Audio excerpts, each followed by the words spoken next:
So, hello everyone. Let's go today. We finally have time for Attack on Titan. And I will just set up the stream a bit and then we start. I will just wait a bit for people to come here. And we will finally do some Attack on Titan again. I love it so much. I'm so glad we're finally back with it. And yeah, I hope you enjoy it. I can't wait to watch it again. I've not watched Attack on Titan since we last spoke about it on this stream series. So yeah, we'll just wait a bit if people want to come. And if they do, we will obviously enjoy it together. But if we don't enjoy it together, you will just see this as a recording probably. And yeah, why not have it as a recording either? Anyway, so I actually wanted to put something in the comments as well.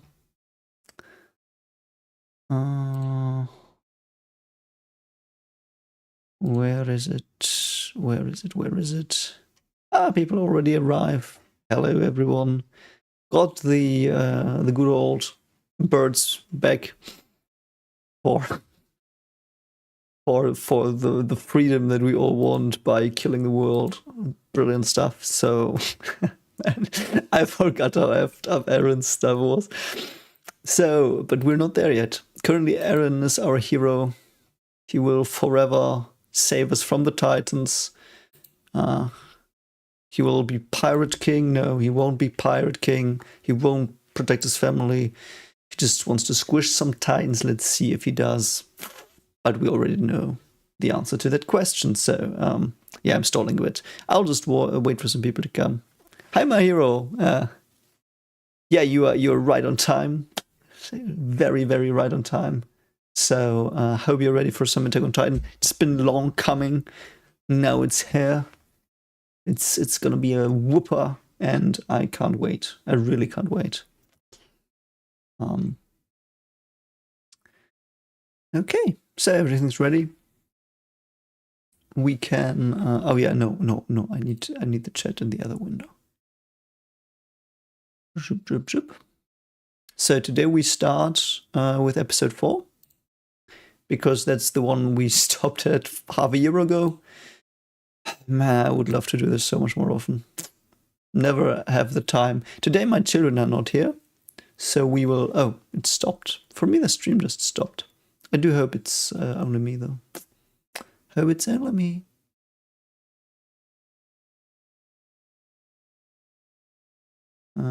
So...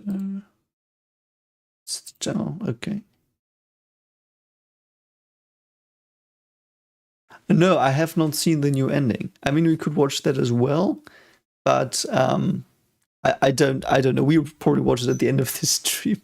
No, I don't know. How long is it? Is it like a minute? I've not seen it.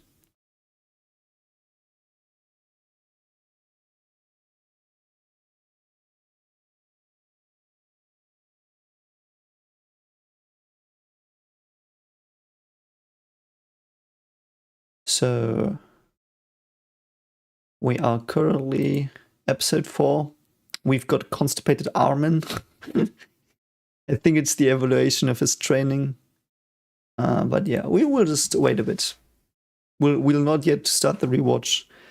I will wait for some more people to join us. And yeah, I did hear that they remade, or not remade, but they did something to the last episode. So I do know that. I don't know what exactly they did, but if they did a new after credits scene, I'm interested. Though I really loved the old one. I loved that the rocket in the end just flew up and just nuked everything. It was really good. It was really, really well done. Really well done. Yeah, the stream is going well. I hope you all see it. It lagged a bit on my part just now, but it was because I extracted the chat. Oh, I don't know what happened there. So my screen... Okay, never mind. So there is Armin, good old Armin, ready to be ranked. Yeah, I also do think that was the perfect ending. Like, I know many hate the ending, but I loved the Attack on Titan ending. The only more satisfying ending to a story was Death Note to me, I think. I did have my gripes with some of the Death Note stuff if you saw my reactions, but the ending for Death Note, I think, is the most satisfying ending of a story I've ever had. I have not watched JoJo's, no. Today I discussed with a friend that he was like, yeah, did you watch that? And I was like, no. And he's like, oh, interesting. When you watch so many anime. But yeah. Hi Sumomo. Hope you're well. I hope you're all doing well on this Friday evening or morning or lunch. I don't know if anyone's having lunch right now. Hope it's a good lunch. But I do think Attack on Titan's theme did exactly what it was supposed to. And I do think I finished the series. I did finish it. I think it was last year in June. I think it was in June last year. Because I started writing my book because of that. And it's finished, so. But you know, it's been quite a while. It was awesome though. What a great story. One of the greatest. So I don't know if you want to sync up. This is like I'm at 251 and Armin's like I will just show you the frame because I can do that. I'll cover the rest with this and you will see some of the subs, and I won't do the sound obviously. So I mean you can, and I will not pause these episodes contrary to what I always do. So we will just watch them, comment them, and if I missed stuff, we will just discuss it after the episode is over. But I think that's a bit better for rewatch. Yeah, I know that Death Note had lots of cut stuff, but my problem wasn't with the post 25. My problem in Death Note was episode 15 to 25. That was not the best writing. I loved the ideas it had. I loved the ideas in those episodes, but whatever. Hi, hellos. Thanks for the nice comment. Thanks. I also did very funnily today. I also talked with a friend of mine about my first anime I reacted to on the channel, and that was Tower of God, I think. And that was so awesome. I have to finish season 2, the recording, so yeah. Yes, but I do like Eren as well. I don't know. I think he was 4th on my character writing tier. Eren was really Eren is extremely well written. One of the best written characters I know. I don't like him, but I love him as a character, if that makes sense. So, yes, One Insomnia. It is indeed my favorite piece of fiction currently, I think. No, for anime. I do have something I like more, but not in anime. So I even like it more than Bleach. I've thought a lot about it now, because all of you who know the channel for a while know that Bleach was my favorite anime for a long time. And if it had just been 1000 Year Blood War, it would still be #1. But Bleach had so much dragging filler stuff in canon. I'm not talking about the bound stuff. And I just, like, Attack on Titan was just flawless. There was stuff I disagreed with, like, considering what characters did, but it was all in universe. All perfectly set up, so, yeah.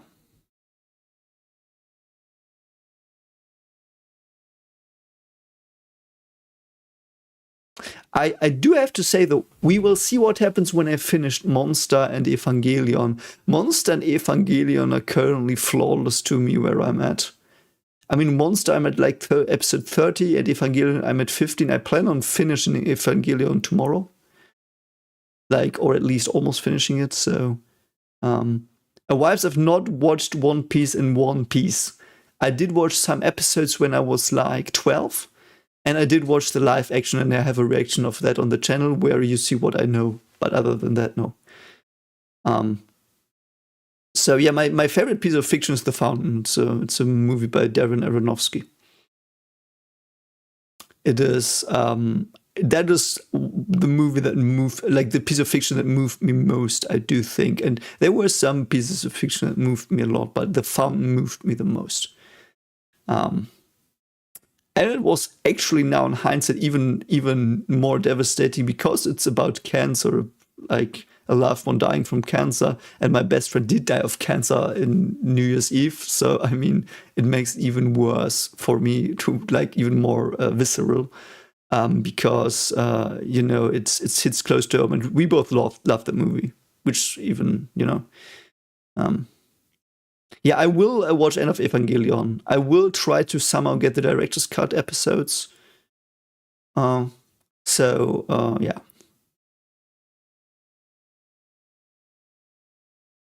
Yeah, because I think the thing is not only like you have to really like, it has to be the vibe you have when you watch it as well. Like you have to say this is really incredibly well written, and you have to have the vibe. You know what I mean? It's weird. And to me, Evangelion and Monster and Attack on Titan have both. So,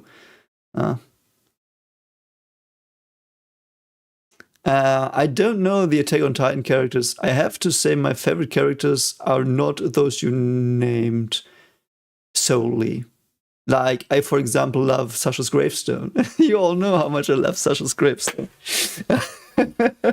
One of my favorite characters. Yeah. The Fountain, Kaiser, from Aronofsky. It's incredibly well done. It's with Hugh Jackman as well. Hugh Jackman. It's incredibly well written and directed, and it was supposed to reinvent the genre of sci-fi, but it was production hell, and they were unable to make the movie for a long time, and its time passed a bit. But yeah, what like Logan says, that's yeah. Oh, Mahira, I don't think the power levels were meant. I do think it was really writing wise. I mean, if you have not seen my character ranking for Attack on Titan by writing, you should check that out. It was a stream as well, and it's in the Attack on Titan playlist. Like, it's the last video on that. So I will wait perhaps 5 more minutes, then we'll start. Also, if you're interested, as I said, the book I did say I would write at the last Attack on Titan reaction, I did write that. So I will probably, and I need your opinion on that soon, probably post it on Railroad, like by week, like every week, 2 chapters. It's like 150 chapters. It's 250,000 words, so it's a lot, but I'm very satisfied. And it will probably also be a really, really good work of fiction if you like stuff like that. But yeah, Orbs. I know. I will do Orbs. Orbs, the Movement of the Earth, is scheduled after Wheel of Time Season 3. I haven't been able to record the last episodes of Wheel of Time because I did record a lot of Evangelion and Monster.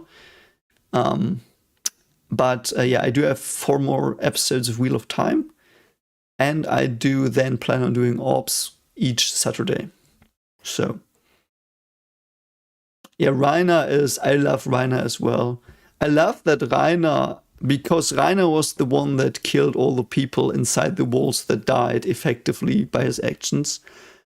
He suffered the most on screen, which was very fitting. But he did have a redemption, which also was very cool. I really like redemption arcs, but they are hard. Redemption arcs are hard to pull off. I don't know what you think about those, but yeah. Also, I do not, my children are not in the house today, so I just do hope we will just have a nice chill stream.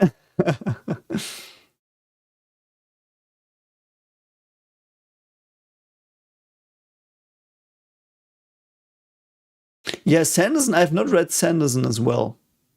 I know the last Wheel of Time books were by him, but I've held off on him because I think he probably writes similar to me, I feel. I don't know, but I feel, based on some of the stuff the Wheel of Time people in my reactions did post.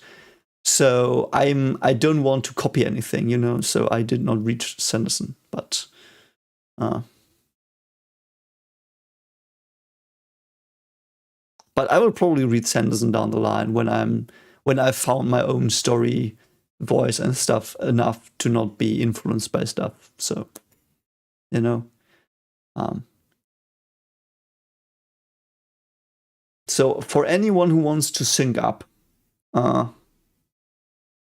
yeah, My Hero, exactly. Yeah, exactly. I don't know how close it is.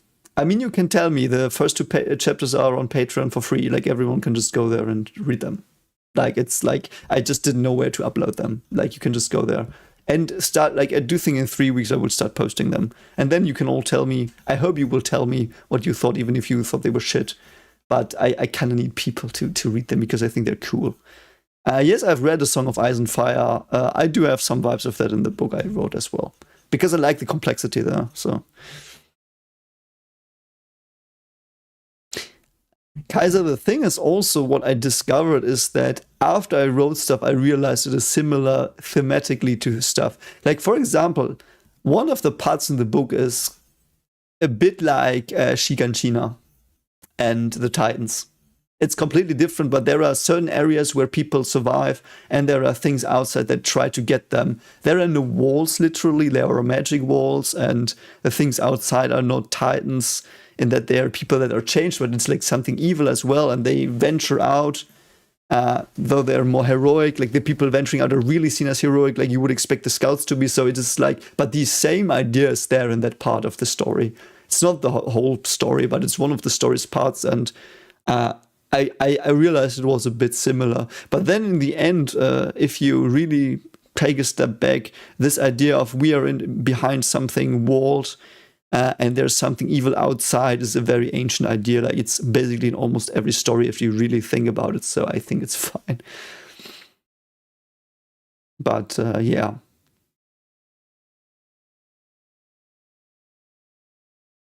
I mean, with writing, you explore ideas.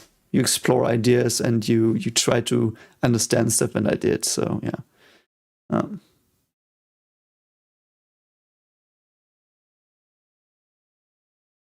Yeah, that's cool. Like I would love to check out Sanderson. He seems to be a nice dude. I did watch some of his lectures, and they were really cool. And I think he's a cool dude. But I just am afraid that I'm similar. And I hope you will all tell me if you agree or not when the book comes out in 3 weeks or starts to come out. So, what would you guess I am? Oh, let's guess how old I am again. Those people who know how old I am don't tell, but what would you all say how old I am? Currently, I'm looking older than normally because my hair is longer and you see a bit of the gray here. But yeah, I wanted to go to the hairdresser, but unfortunately, it was a celebration day. Yeah. So until everyone can type what they think my age is, if you don't know. I start at directly after the beautiful intro song is done in episode 4, and we do have this picture of Armin constipated. So if anyone wants to join and hear the sound, because I will mute the sound, and see the screen because I will obviously put the thing up. I mean, you're all very close. I'm 33. No one said it, but you were all in the right direction. Yeah, that's true. 33-year-olds watching anime. Yeah. Nah. Proudly, very proudly.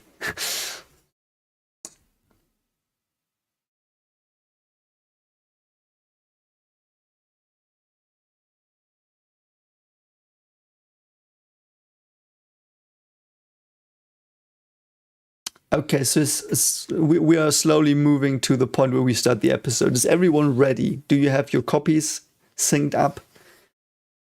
If you can, I will have you will see you will not hear anything because of YouTube, obviously, but you will see this. You will see this little area here where you see stuff. I mean, I don't know if it's sufficient for you, but so if everyone's ready, just tell me, perhaps shortly in the chat, and then we'll start.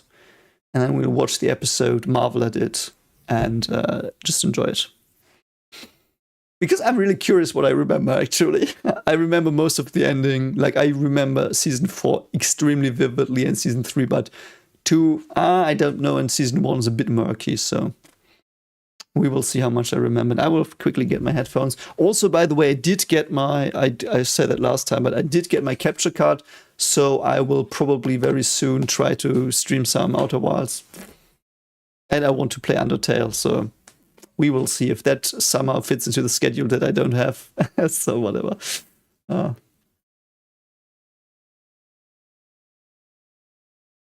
Okay, so everyone seems to be ready. So everyone should be at Armin's constipated face here. And I will just count down. I do hope it doesn't freeze. Sometimes it freezes because this is not Crunchyroll.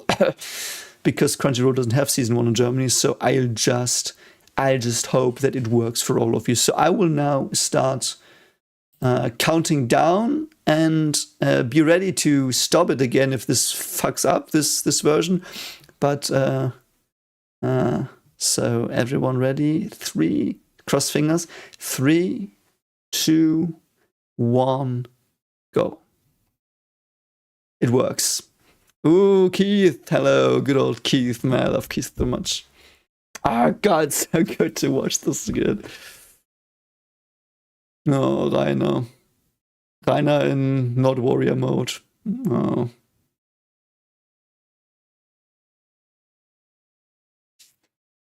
It's so cool, man. These little moments, they're so mind-blowing. Braun, yeah. I loved Rainer so much in season 1 as well. I remember crying when I thought he died. And then I stopped like there and I thought he died. And next second he's free again. I really like in Attack on Titan that you see their character through action a lot. You're not getting told stuff. Like, you don't get told that Armin is extremely clever. You see it. Like, he's really fucking clever. Oh, Annie. Jean, man. So cool to see these characters again. Interesting. Annie, Berthold, and Jean in one frame here. Oh no, it buffers. No, why is it buffering? Fuck off. We have to stop. It's buffering. I don't know what it's doing. Okay, it's running again. I will stop. I'm so sorry it buffered. So we're at Berthold. God, I hope it doesn't continue buffering. So we're at Berthold Hoover. Brilliant dude, loved him. So 3, 2, 1. Yeah, I also hate being told stuff. I want people to I like people concluding stuff on their own.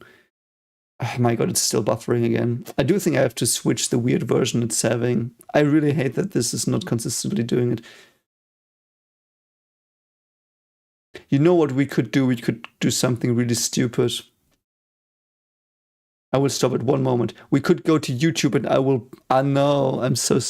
I do have... There is a German dub version. There is a German dub version, but you wouldn't understand a thing. I will just quickly refresh this thing here.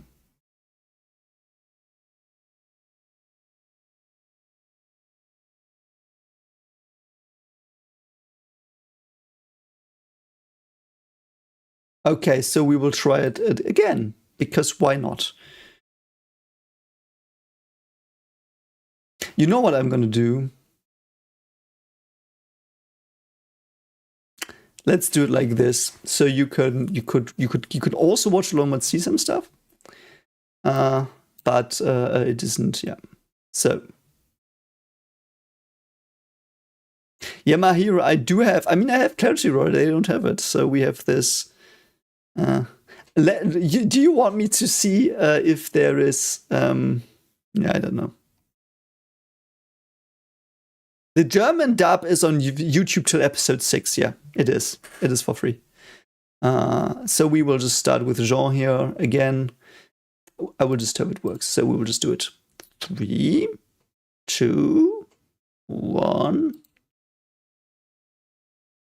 I just hope they don't take down the stream. I mean, if they take down the streamer, we'll take the other filter again. Oh, I remember Jean wanted to go to the military police. Man, those were the times.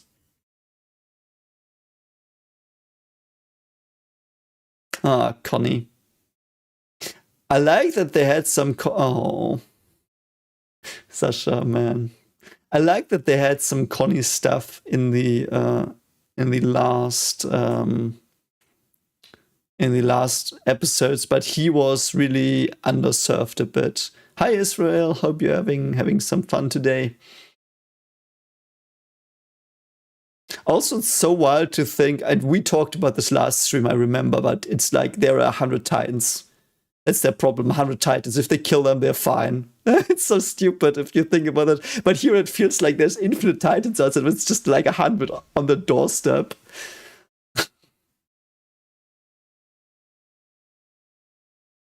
And yeah.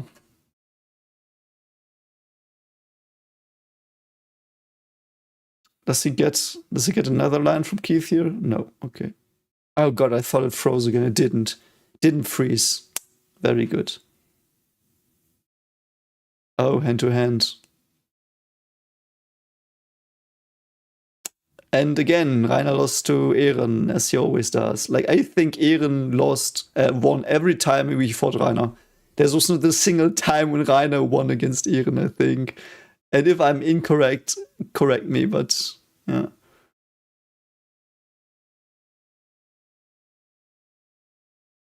Okay, I mean it works. I will put the filter away a bit again. Or I mean it seems to work. I mean let's let it.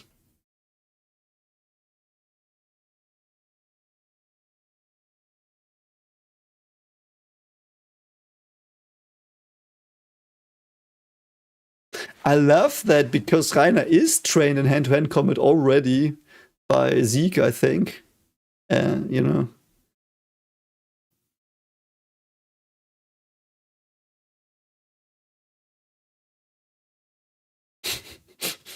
I love how he's trolling here.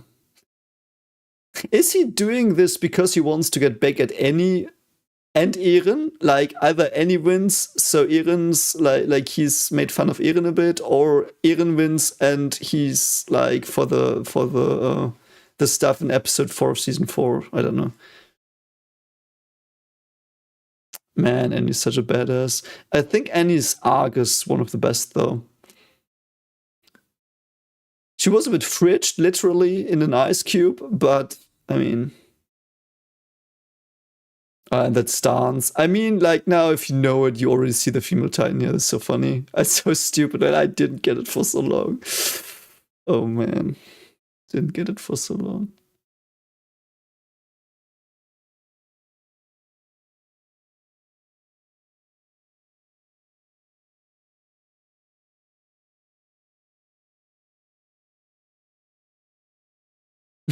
That's so funny.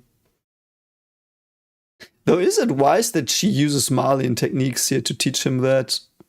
Shouldn't she be... Oh no, she doesn't know he's got the Titan, so... And now she's getting back at him. I like that.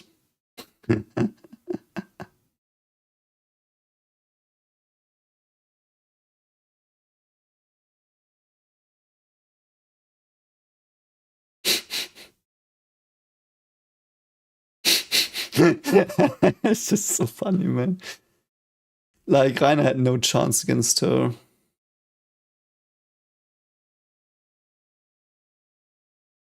Is it her father only, though? There's no point to any of this because you're gonna die anyway?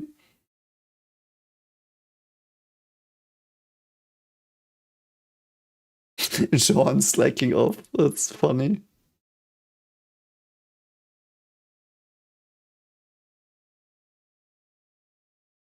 I really do like... Oh, there was Krista. I really do like... What is Sasha doing? Is that Matrix? Crane kick?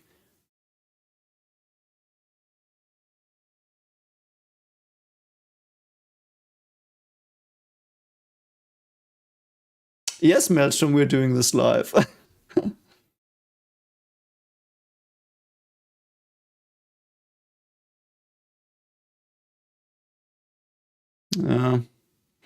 Man, Annie's dialogue is so on point. Like, if you know what's going on, it's even better.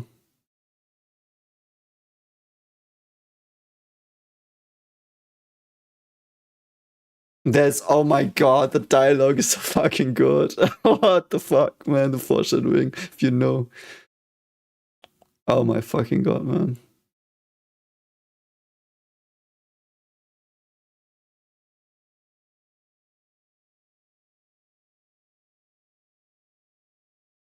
Yeah, that's so interesting.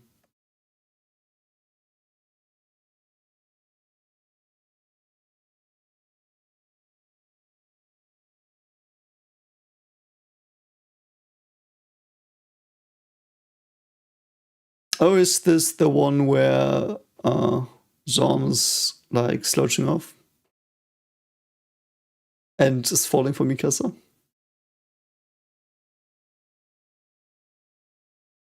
Oh, Marco, man. I love that, or even the characters who die, like Mina, Carolina, and people, they look like main characters, all of them. Like, all of them have incredibly individual designs, and you can't really tell who's gonna die. That's one of the big selling points as well for me.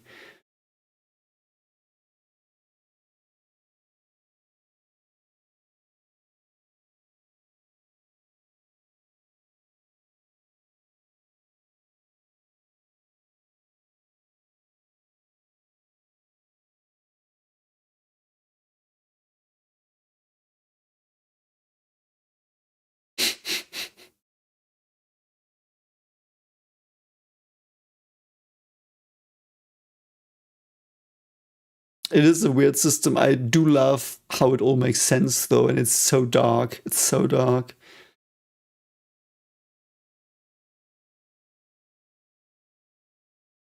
I do think it's also so the military police, they're, it's like bribes. The best people are bribed to protect the kings, so to speak. In addition to the scouts being the people they want to die because they want to get out, so.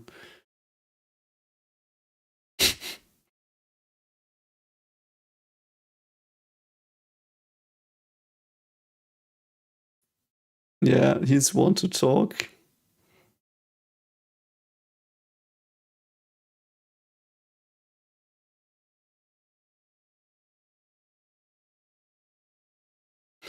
I wonder if Annie is realizing, oh shit, I taught him something. Perhaps that was not so clever.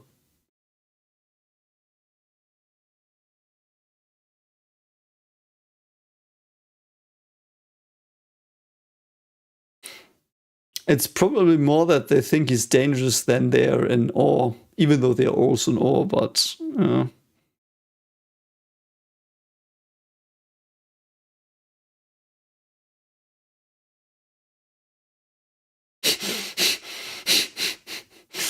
Man, Keith is so scary.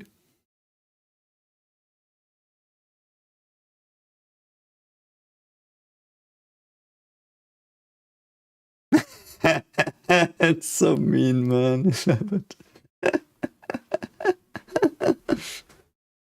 Yeah.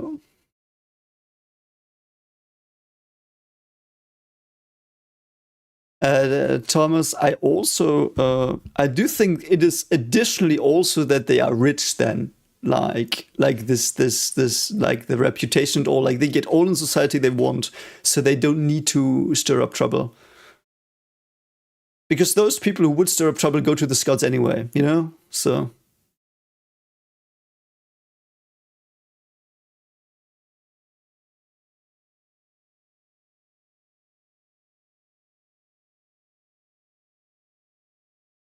I wonder why the sigils exist like that. I mean, Wall Rose is clear because it's roses.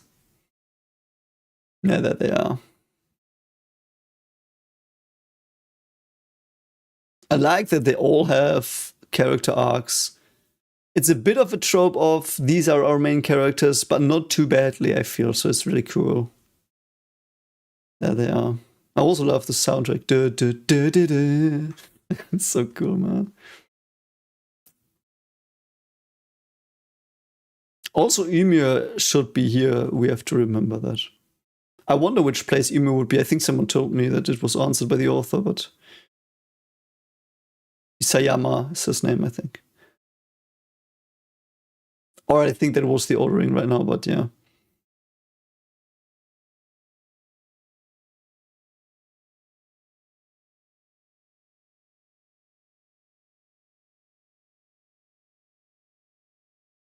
What was his name? Thomas, right? Thomas Wagner? Yeah.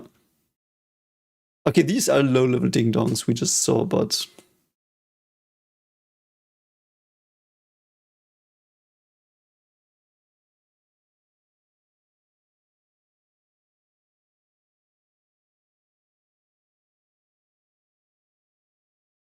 I also like this humanity can't be the Titans in that Titans are part of humanity in a way. That is like, I know that's not what he means, but it's, yeah.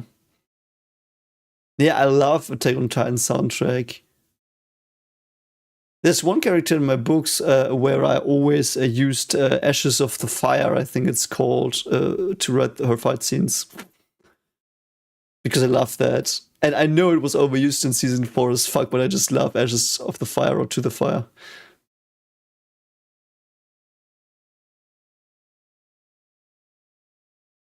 And Mikasa is a beast. I am very sad that they shelved Mikasa for 3 seasons, though. That's really... I don't know. I do think if I had one criticism of Attack on Titan that I would say was really unfortunate is that Mikasa and Eren are very static for a lot of the show, even though not Eren. Eren did have his moments in season 3 especially. But Mikasa never developed. And I know that's her character arc, but I didn't know it. Even knowing it, because she's the main character, that's a bit weird. You know?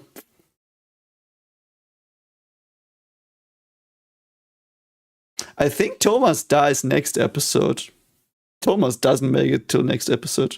I think he's bitten by the jumper. It's the first one to die we see, if I remember correctly. I mean, in this episode, I think the Colossal already shows up. So next episode is Trost. So we will have Thomas' death next week. And Mina Carolina and the other 2 dinglings I always forget.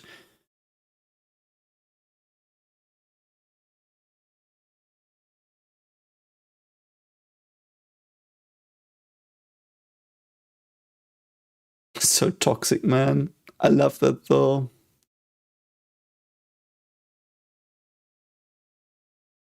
Yeah, I still have to read the manga, man. I don't know in which format to do it. I would love to react to it, like reading it, but you can't. Like they immediately demonetize you and kill your channel. So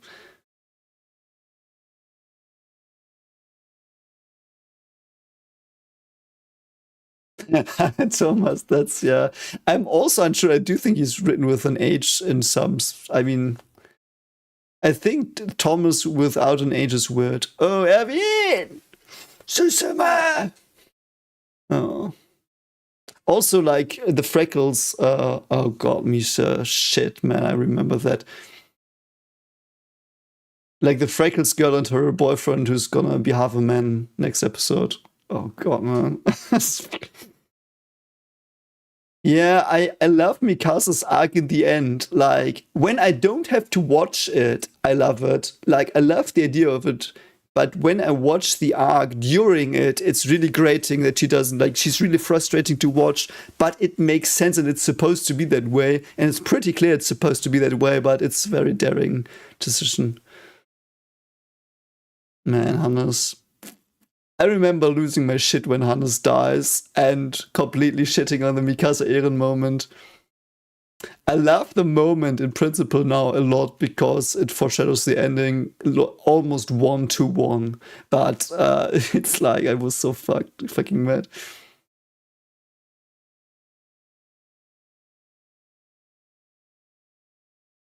I mean, I'm open to other versions of stories that the authors had in mind before. You know, it's cool.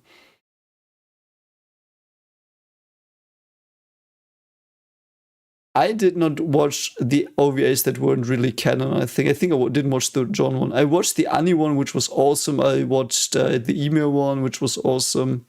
So, there's Mina. Hi, Mina. Gonna die next episode. Have fun. Hey, Thomas, thanks for changing your mind. You're gonna die for that very soon. Oh, now it's the meat, yeah. I know that the OVAs are canon, but the John one I've heard is really fillery. Like, it feels fillery. Even though if it's canon, it can be filler.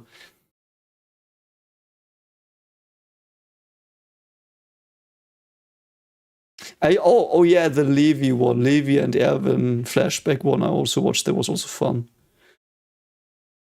Let's share the meat. Also, I do think this is her last moment where she really is a character as not just a joke character until her death. And then she becomes like this awesome idea. But like, this is the last time she really does something on her own that's somehow like making her stand out as a person, not as comic relief.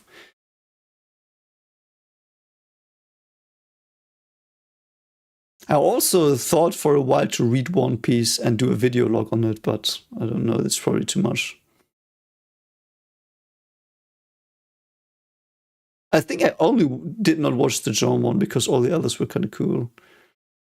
Also, I hope this is working for you as a rewatch. So, hi, Bertolt. Bertolt's like, fuck you, Aaron. I'm gonna turn. Go fuck yourself. And even as Bertolt's blanks there, I love it. Also, is Bertolt killing them here, not killing them here on purpose? I mean, he kicks in the wall to pressure them, I know that. But he knows they have gear and he's not swiping his arm over them, so he could do that. He did that, I think, in another scene later when he tried to kill them.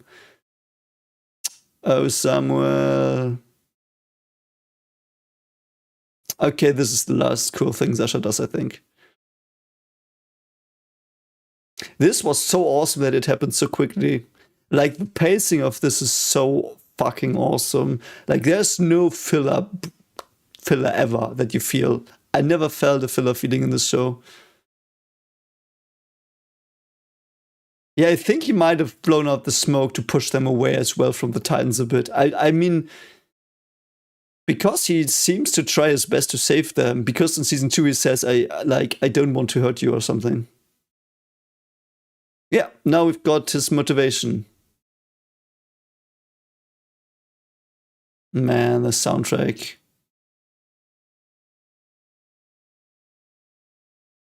Don't let it get away. And Bertolt's like, oh shit, not you, mate.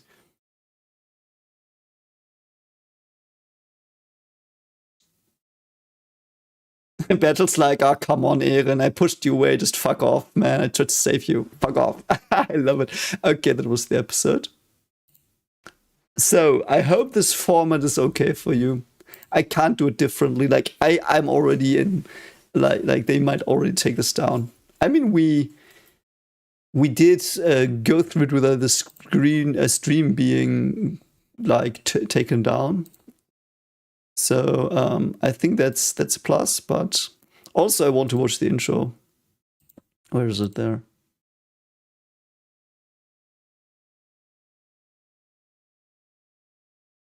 I don't want to. Okay. God, I love this show so much. I'm so stoked to watch this again. So what were your impressions on this episode? I know I talked perhaps through some dialogue and stuff, but I mean I remember the dialogue when I watched it, so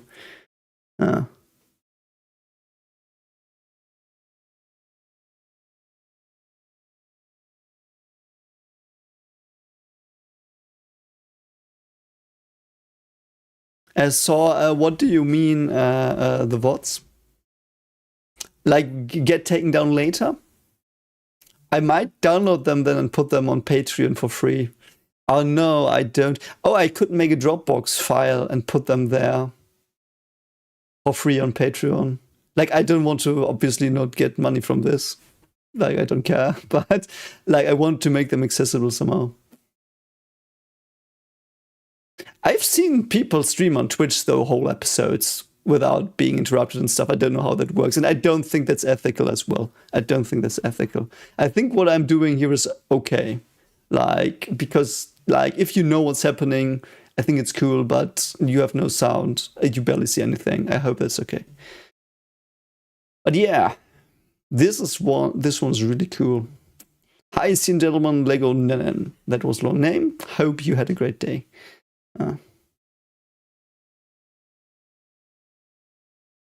My hero, I would even say this is always seinen. It is a shonen phase in the beginning, but it's not shonen. Eren is not a shonen hero, but I do think that's also the biggest point of contention from what I saw. People take Eren as a shonen hero, and he's not. If Eren wasn't a shonen, he would win, and he would be right in the end, and he was so wrong. So, you know, I don't know. I just do think that's so interesting.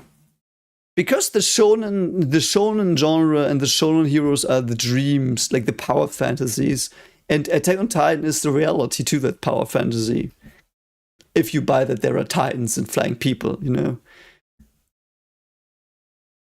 I'm unsure if that makes it shonen though, Legonen. I'm really unsure if that makes it that. I don't even know if it's marketed to the shonen audience. Is it? There is a lot more violence, a lot more seinen psychological stuff already in season 1 and episode 1. Like, episode 1 is not a shonen. You cannot tell me that the episode of this one of the shows is shonen.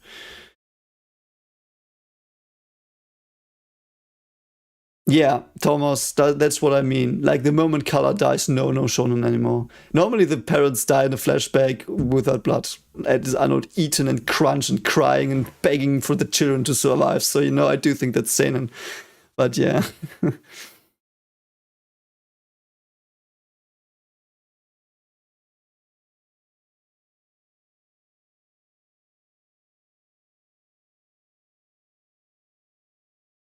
I get why someone would call it shonen, but I would argue if you call Attack on Titan shonen, you are probably also thinking the ending was shit.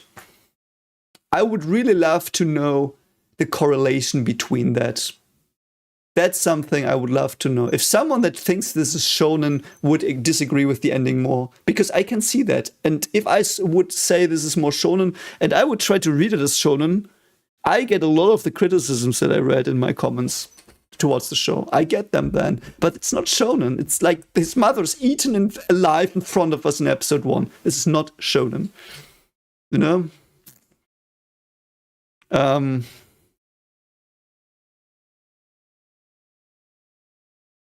I think it is a Trojan horse seinen. Let's put it like that. But no one in the sane mind would say it's shonen after watching Kala. I cannot understand why someone would do that. That's like saying Elfenlied is shonen. Because it's about a little girl, and I don't even know what it's about. I know the first scene of Elfenlied. Everyone knows the first scene of Elfenlied.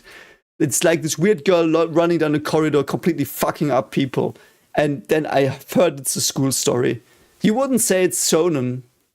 And I do think that's seinen. So,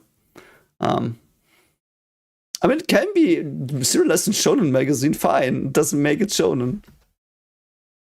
I do think it's like the distinction is not that clear cut, but I wouldn't. I mean, I can argue all I want. If they say it's shonen, but I understand it not as shonen. So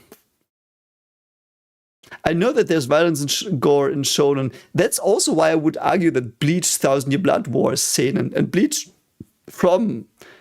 I would even say Bleach from the Fullbring art onwards is seinen as well. But that's a lot more up to debate, obviously, I think. But for example, that, you know, so I don't know. I think it's. But I would like to know if, like, I can see. I don't know. And it doesn't matter. That's the thing. It doesn't matter. I do think it only matters if you think it's shonen and you think you will get shonen tropes. That's why I said that with the ending. I think if you expect the shonen tropes here. I also think, by the way, the same is true for solo leveling. I also think that's the same is true for solo leveling. In solo leveling, that's also more seinen, I think. at least, like, I've only seen season 1. I would watch season 2. I don't know when, but down the line. But in season 1, it felt a bit like a power fantasy shonen, but there were really hard seinen elements. I don't know.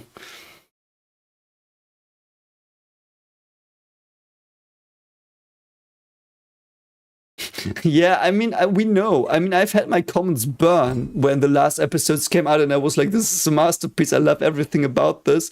And I laughed at Eren for being such an asshole. I remember that I laughed that so much. Eren being completely outed as the dim-witted ass shit he was in the end. I loved it so much, and it was so controversial. And if Eren was your shonen hero, if you saw him like Naruto, for example, like, let's say you saw him as Naruto and you expected the things from Naruto in this universe for some reason. I get why you are really fucking pissed. Don't get me wrong, I do get that. So, anyway, are there more things about this episode that I missed? Did I miss some people popping up or something? I don't know.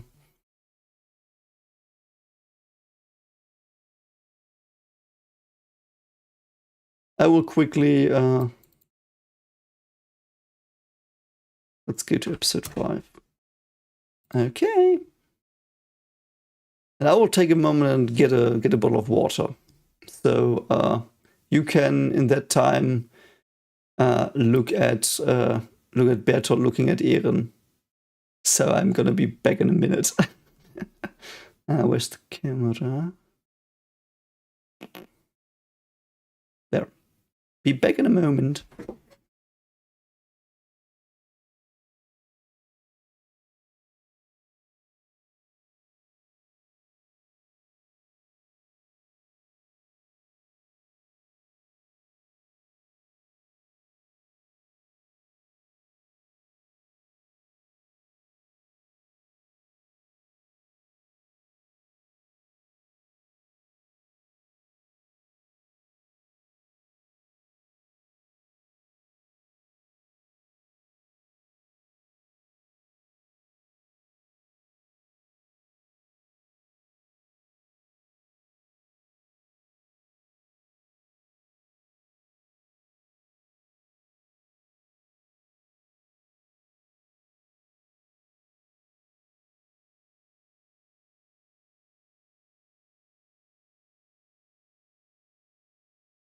Okay, so let's see what other comments we did get.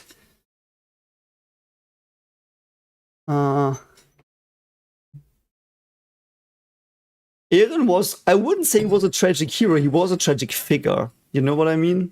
He was definitely a really tragic figure. And I still don't understand if the hate came from him or if he was born from the hate. You know what I mean? It's like, also, don't be alarmed by the shape of my glass. It's still water. So,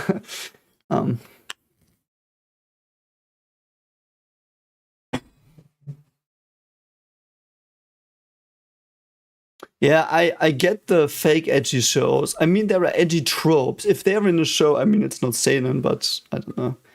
I would agree with the statement, was a hero died a villain. I would agree with that because the same way, because if you say Eren wasn't a hero in the beginning, you would also have to say that Erwin was never a hero, and I do think Erwin was definitely a hero. Like, because like Erwin feels like a hero, so he has to be a hero. So if I would have a definition for a hero that wouldn't fit him, like, it can't be a good definition for me. You know what I mean? It's weird reasoning, perhaps, but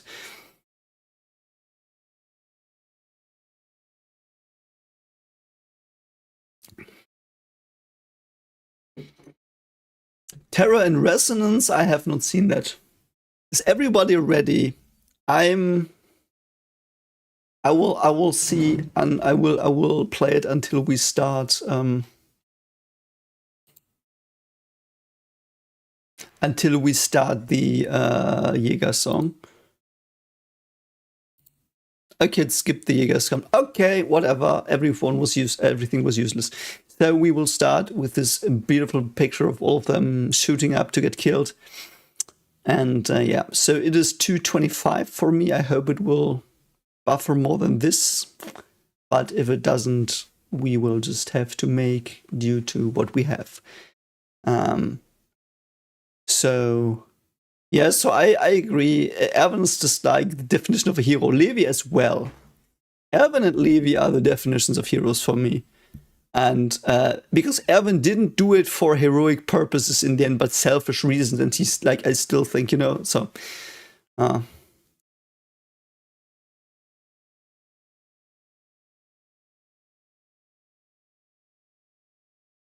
So, I mean, Colossal Titan disappearing, isn't it just Bertolt fucking off? I thought it was just Bertolt and ODM gear fucking off.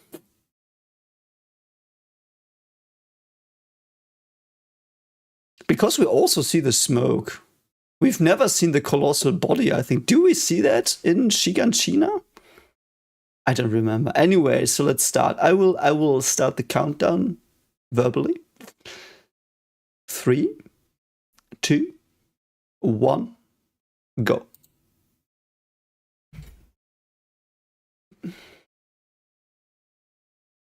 There they all are. The Jäger! Wir sind die Jäger! Love that song.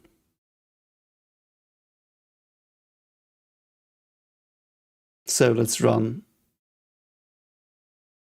So what's Battle doing here? Do you think he's actually trying to... No, he's just trying to swipe away the cannons. Probably slow enough, so... I'm really unsure if he tries to kill Eren here. I'm really unsure. He might, because he's dangerous.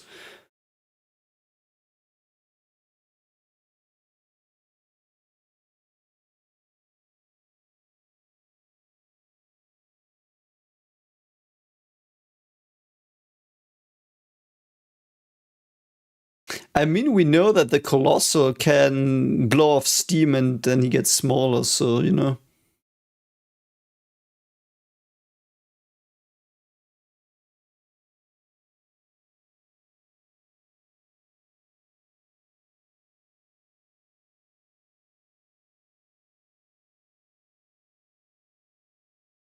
Yeah. There he is.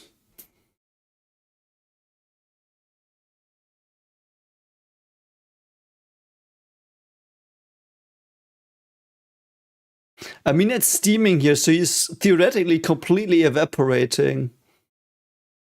I do think it might just be that they made the scene very quick, but on principle, I think it could work. That, like, he's blowing off steam until he's gone. We didn't see it, like, the timing is weird, but, you know, but... I think the Colossal can choose when to nuke, yes, he can. That's the first ability Bertolt learns, I think. We see that in the flashback.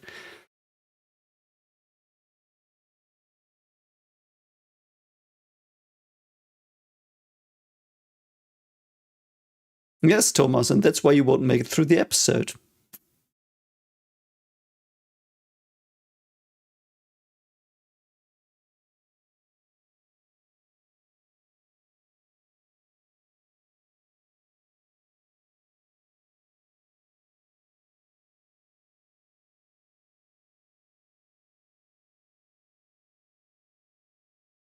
Ooh, that's a nicely animated bell.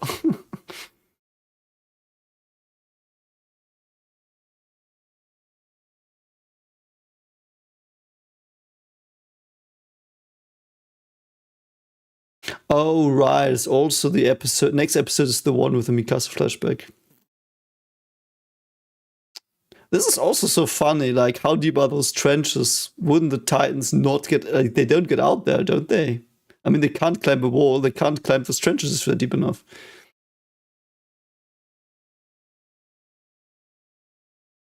I love Thomas. It's just that I know he's a side character now. Like, I know when I watched this the first time, I was like, oh god, I don't want you to die. I still don't want him to die, but I can't. I mean, I'm the Attack Titan, I see everything currently. This is like how the Attack Titan saw everything, I guess. Death flag, you two got the death flag. Franz! Oh, Franz! Sad though, I really like, there's such a sad thing with them that he's dying and she's like seppukuing. I think she seppukus.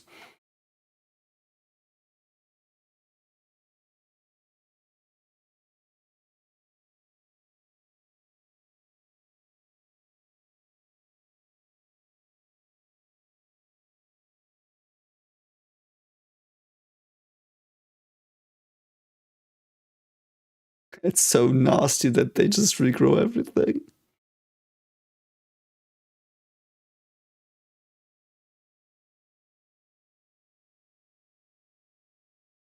I like that Armin has these problems as well. It makes him really fleshed out. And it gives him this good, not underdog arc, you know, but this grappling with your despair arc. Oh, is that Anime Titan? No, okay. See? Okay, some fell in. Why would you not destroy that bridge? Whatever.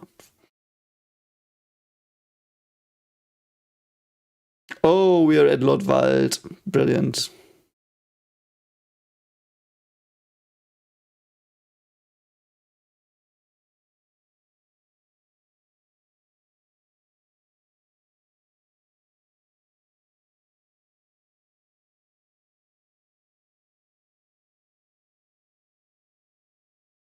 I love that Pixis is strategically enough to understand that it's better to play many games than to win one game and piss someone off and not play games anymore.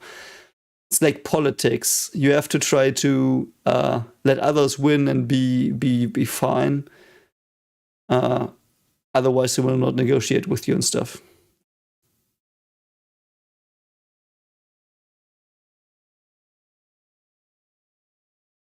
Good wine.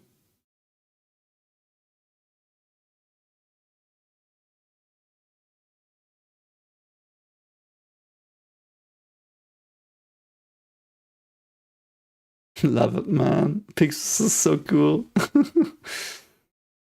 I still hate the scene with Pixis death. I really fucking hate that scene so much. Like that was also so funny that so many people like it. I mean, that's fine if you like it. I do think then they did something right good for some people. I mean, I'm glad, but for me that fell so flat.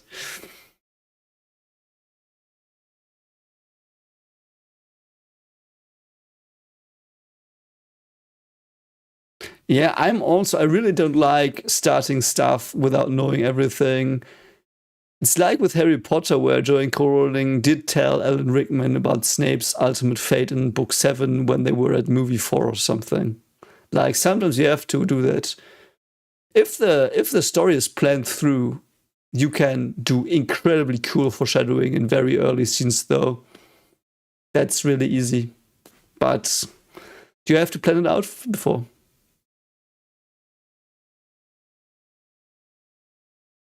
That's so badass, man. He's just like, hey, Wald, no.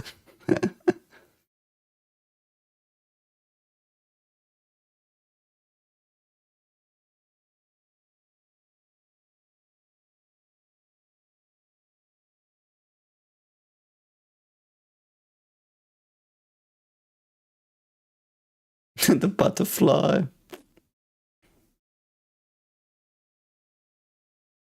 I like that the cannons can fire down. That's really smart.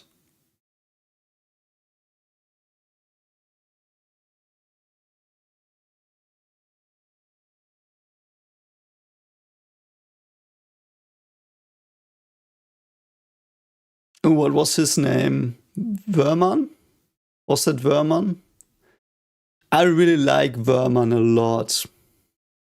I hated him in these scenes before, but he was. I do think he really took his duty seriously.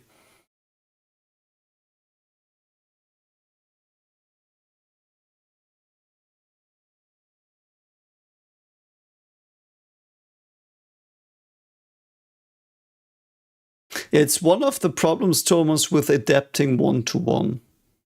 You should adapt one-to-one if you don't know the ending, especially.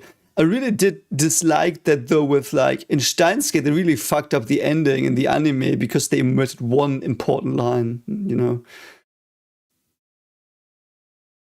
Like, why not trust the source material enough? Just do it one-on-one. Like, if the writing is good, every line will matter. Like, I can tell you that.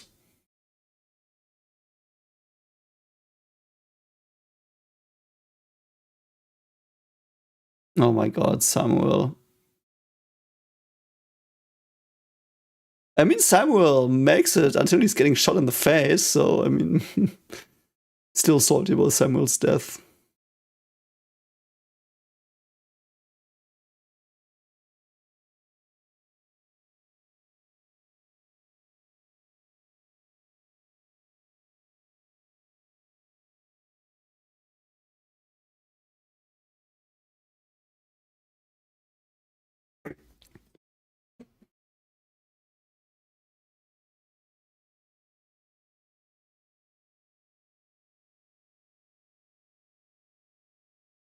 Yeah, I think with cutting out stuff, you should definitely like ask the author. But authors are not involved a lot in these processes, unfortunately. I don't know why. I don't know why. I do think they probably clash too much with the directors, especially if you have a show and not an anime, like a Hollywood show, for example.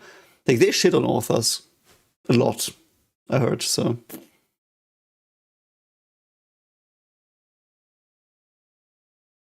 oh no, it was Daz, not Samuel. Samuel was the other one that got shot in the face. I'm sorry. I confused them because they died together. Sorry. uh,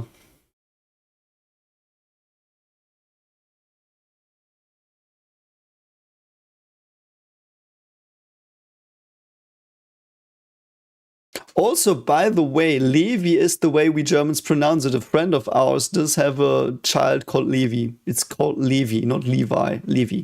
So I will choose the German pronunciation. What was his name? Was it Jan? I think it was Jan.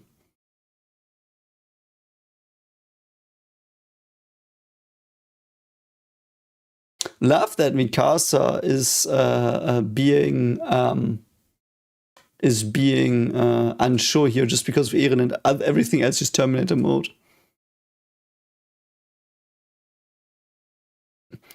My hero, with like, I'm not joking. I thought that was his backstory, that he was a divorced dude. I thought he even said that.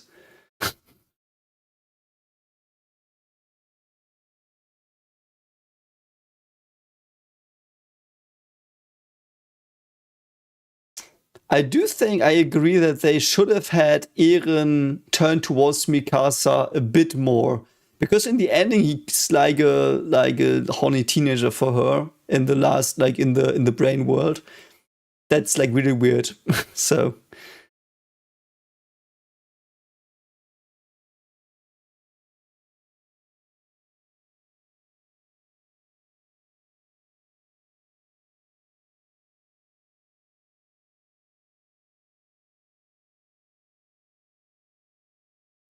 yeah, I do think Thomas the.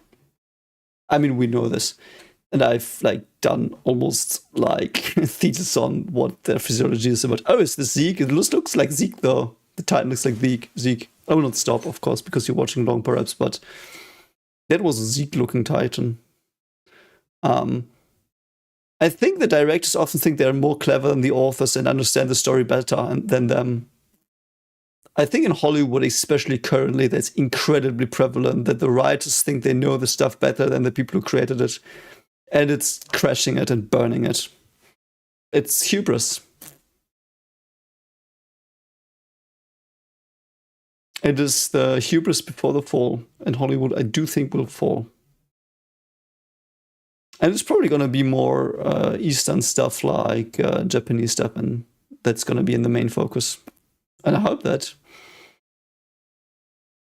I love these drawings. It's called, in German, it's called Holzstich. I don't know what it's called in English. Like wood carving, something like that.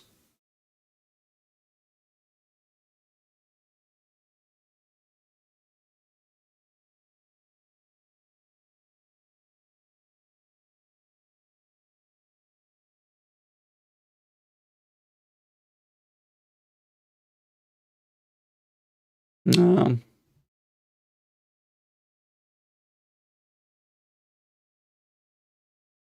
I also love, by the way, that sometimes the gear just doesn't work. In another show, it would feel like plot convenience, but here it really feels like it's just realistic. Sometimes it just doesn't fucking work.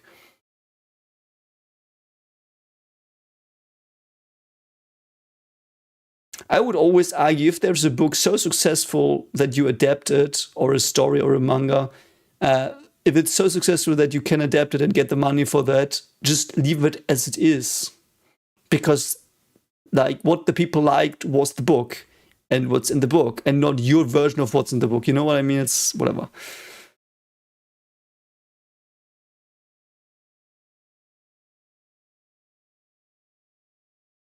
Ah, yeah, there are like, are they gonna charge not die? I think they charge not die.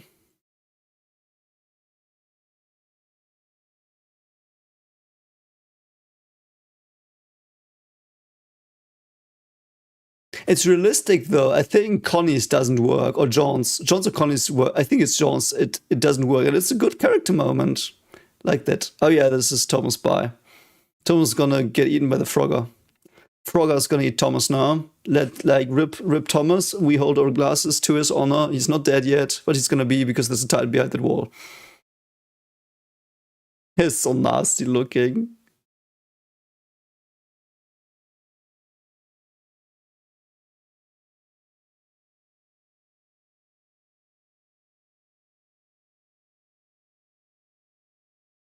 Yeah, there it is. The frog frogs us. Okay, the frog frogged us. The frog frogged Thomas. Rip Thomas. Still, I think they could have saved him. He's being gulped down. Like, he's not chewing. He's gulping him down. He's not chewing. He's in the stomach. They could cut him out, because this titan dies in a moment. I don't know why Thomas isn't saved. Yeah, the animation, this sequence is really golly. Like these ODM sequences where they fly through the stuff are really awesome.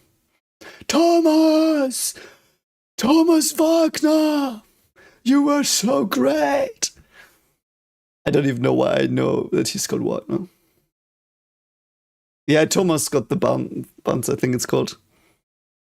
Yeah, and now Eren gets the squad killed. Let's go, Eren, get your squad killed. Like, Eren gets a squad killed here. I still like, it shows that he's like that his rashness is a big bad thing. I love that it's established in this episode, like through this, and it's established in the next episode through the flashback. We get in these 2 episodes that Eren is a rash idiot. That's his core.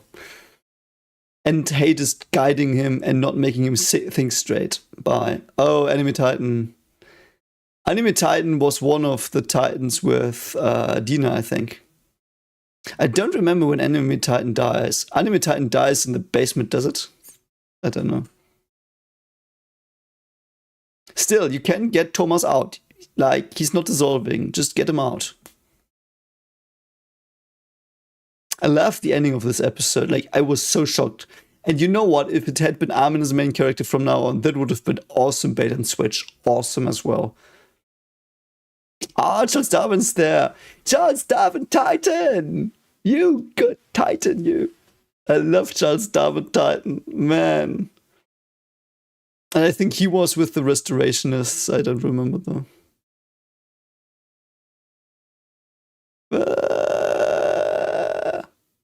Also, we heard him fall down, and he didn't fall down. It's a bit weird. Perhaps that's what he imagined, though, hearing unreliable narrator here. Oh no, we get the book.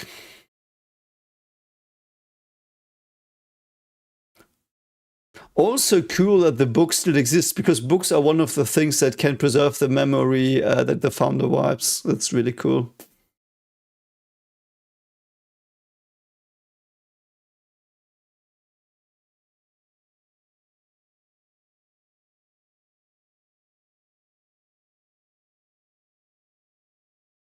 I also think that Ymir is sending all these things before Eren gets the Titan powers. That's definitely Ymir. Ymir repaying Mikasa, I think. Eren is not on a time loop, though. I wouldn't see how that makes sense. I do think that's one of the things that's really debated a lot, I know, but my version is that makes the most sense to me is that when Eren gets the Attack Titan, he gets the future side and the loop starts, so to speak, for him, but he can't go before that. Because Ymir also does give, I do think the headaches are Ymir. It's not Eren, it's Ymir. Because Ymir wants to thank Mikasa. Eren doesn't even know how to thank her properly because he doesn't understand her enough, I think. Yeah, the book scene is so awesome. I also love these descriptions of the different terrains. This is really fucking epic, man.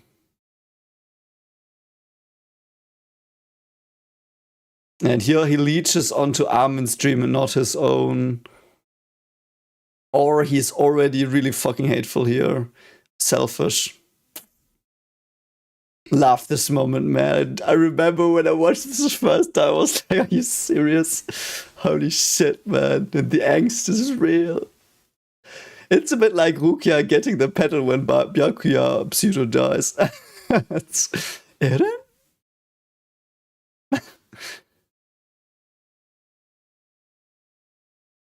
I'm not gonna lie, I would have liked it if he died here, as well as a story version. That would be interesting. It wouldn't make for a good fan fiction in that we know what happens then. I think we would know what happens. Mali wins. So, you know, it's... But it's a nice idea.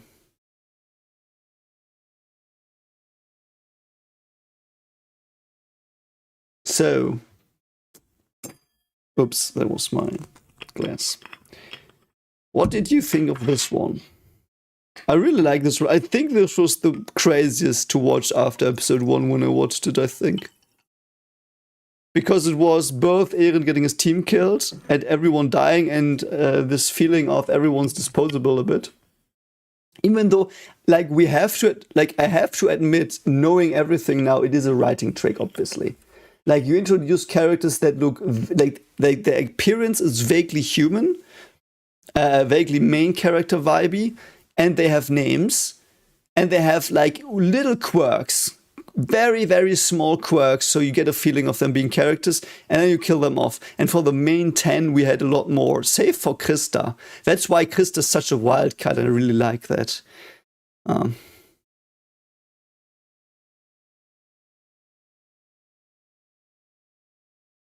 I do think he puts Armin's survival above his own as well, because he understands deeply down, and this is headcanon, obviously, it's not stated, but my headcanon is that he understands that Armin's version is more pure and probably is the better one to survive. Because his version is similar, but really fucking toxic. I think he knows that deep down, because he says it in the end on the Sea of Red, in their last conversation.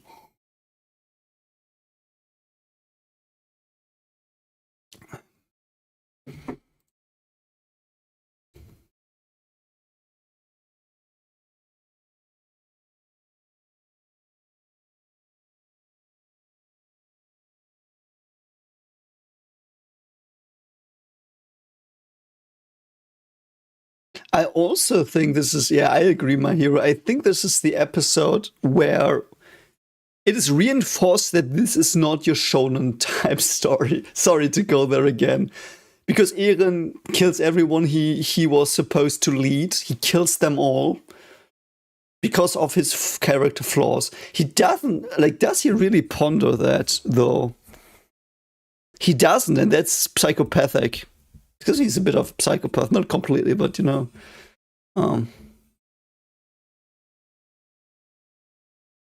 I think they tried to gaslight me as well. I think. But I loved it because I didn't know. I really didn't know. Because the show had sold itself as something so interesting already that I didn't know if Armin survives or Eren, and then Eren gets mumped. Mumped, it was German. Ignored on, and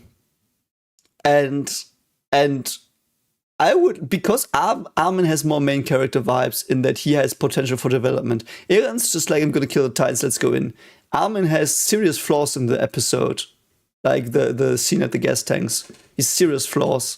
Eren didn't have those other than his rashness, and that gets him killed. That would have been a good character arc. And it would also have cemented the idea of, if you head in rashly, you just fucking die. Like, if you think you're the big hero, you fucking die. I think that would have even been perhaps better in this surrounding scenes, but for the storyline, obviously not so. And the world is cruel. I mean, they're not the apex predators. There's something out there that's out to get them. I really do like that. It's really good. Yeah, that's the thing as well, Legonen, and it's like the thing that Eren is doing shonen stuff here. Eren's doing typical shonen stuff. I'm gonna charge in, gonna fucking fuck you up, and he's like, he gets destroyed and everyone he led gets destroyed. It's as if Naruto's being like, I'm gonna charge in, we're gonna win this, and Sakura and Sasuke are getting like beheaded behind him, and he's getting ripped the QB out of his stomach or something, you know.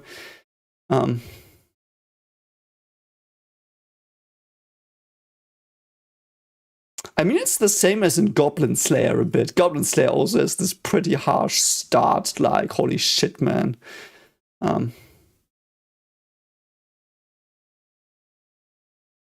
I mean, I think 13 to 14-year-olds watching it is fine. I would have watched this if I was a Japanese boy, I guess. I don't know if this makes sense. Like, if I was in this time in Japan and this was on TV, I would have watched the shit out of this. I wouldn't have gotten a lot of it, especially the later parts. I would have probably been one of the people that disliked the ending. I am not gonna sugarcoat that. Like, if I watched this when I was young, I would have hated the ending, probably.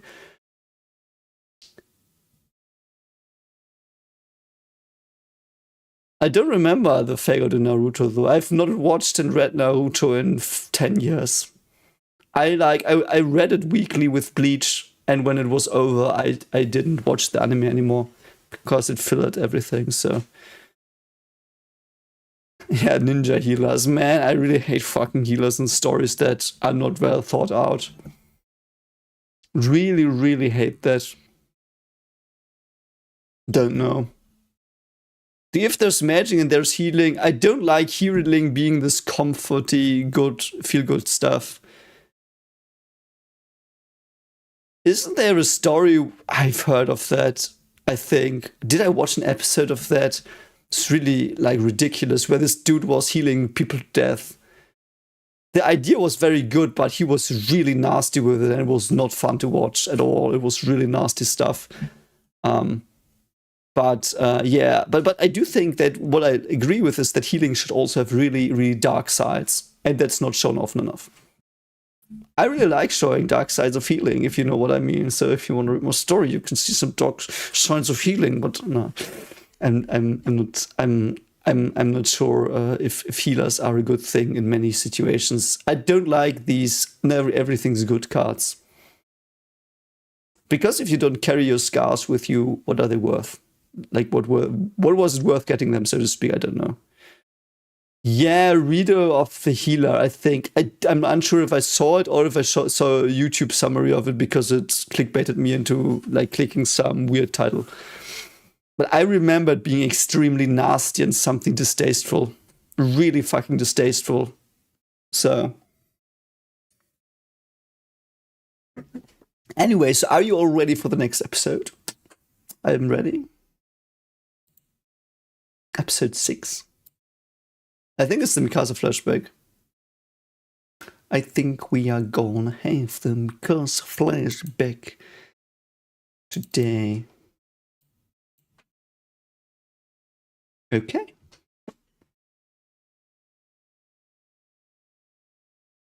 Let me actually go to a scene you can... Okay. So we are at the very famous... We're all standing... looking into the sun, nothing bad is ever gonna happen. Why is there only 7 people? Because some of us die. Yeah. Anyway, so I hope you're all ready for the next episode. Hope you're all so ready.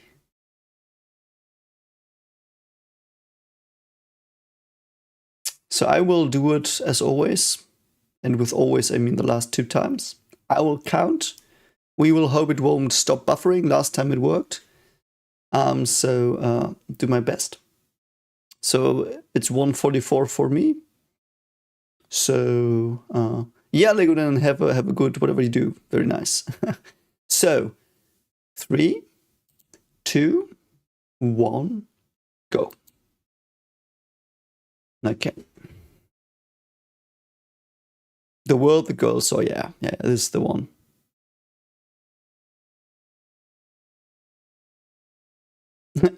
I remember it's the episode where Armin is traumatized because he's got serious PTSD. I really like the trauma depiction here is extremely realistic, by the way.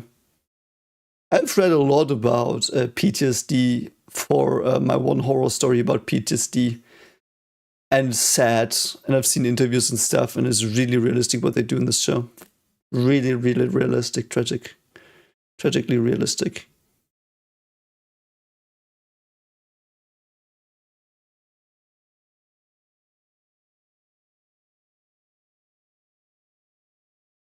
Oh, Ymir. Second Ymir dialogue in the show. You know what? I just want to mention that I got her character in this scene.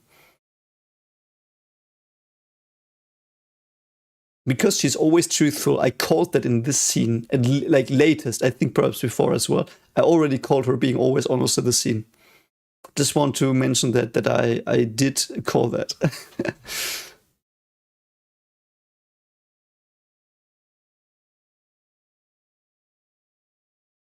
Yeah.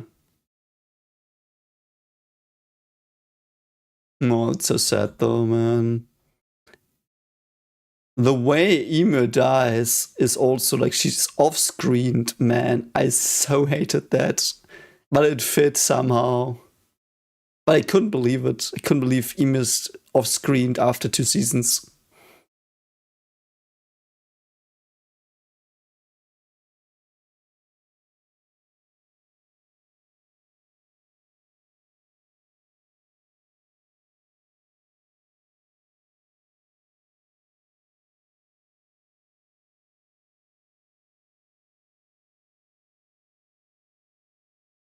Me making it here, I probably... Depends on where I grow up. I will probably, like, if I grow up in Shiganshina, I might, I will probably be in a garrison somewhere. I mean, if I got access to education, I could be a doctor or something. So I agree that Ymir's conclusion was extremely well done. Very well done. I also like that we, like, for many characters, we had sob moments, and I like to sob at the moments, but Ymir was like just how it is in life. You just get the information that dead. You know, it's very, very cool as well. Very standout death. Yeah, like if I was in Shiganshina, I'd probably try to live. If I ran away, I would be garrison, probably, or I would be, I don't know. Oh yeah, there is it is. Well, Franz, you seem to be half a man now. I know I did that joke. It's like it's lying on the floor. I don't know even. Like, is that a saying in English? It laid on the floor, so I picked it up. The joke. I don't know. I also am interested in why they censored this one. Like, they censor not a lot, but this they did censor. Perhaps there were like intestines in the manga. Don't know.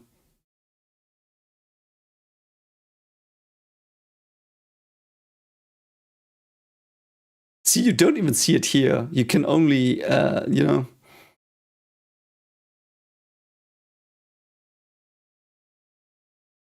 Yeah, I mean, I would probably also be garrison. Like, garrison is like, I like building stuff, but strategizing, so it might be garrison for me. I wouldn't be good enough for military police, though I can climb very good, so I don't know. Perhaps I would have made it. Oh, there he is, Flegel's father. What's his name? Also one of the standout characters. Wouldn't have thought it here in season 1, but he was incredibly awesome. What's his name?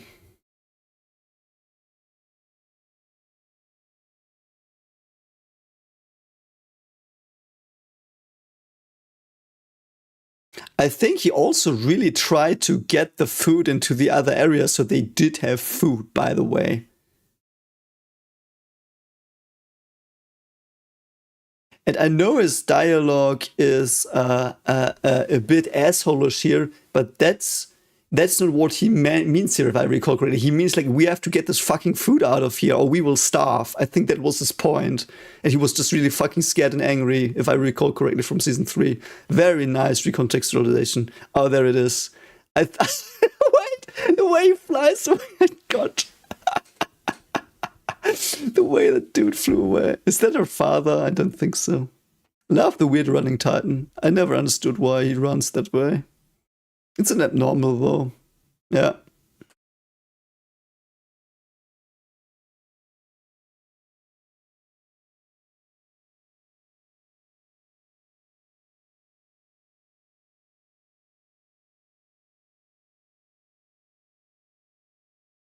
It's so badass, man. I miss the Mikasa badass scenes.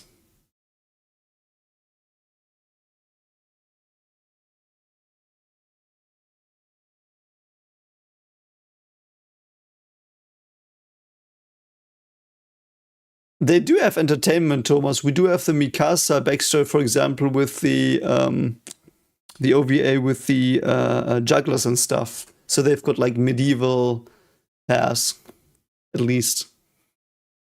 And they've got a lot of taverns. I don't know where they got the alcohol from, but...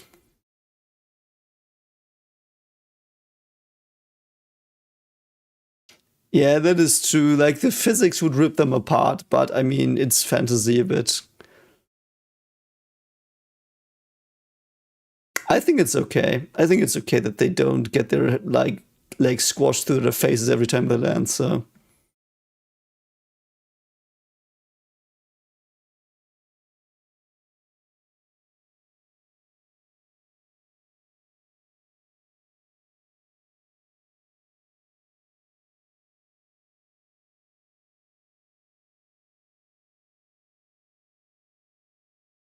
I mean, this is a really badass Mikasa scene, though, but...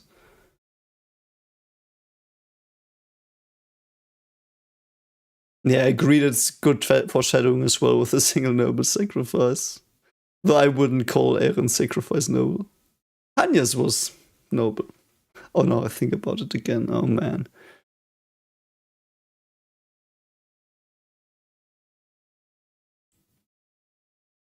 Do they get the provisions through though? Like, or I don't know.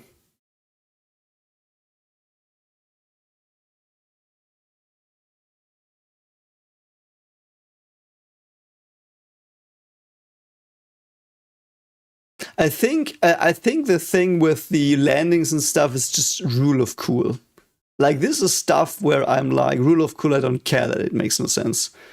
Like, it makes a lot of sense, don't get me wrong, but it like, in the end, it's like, wouldn't work. But, you know?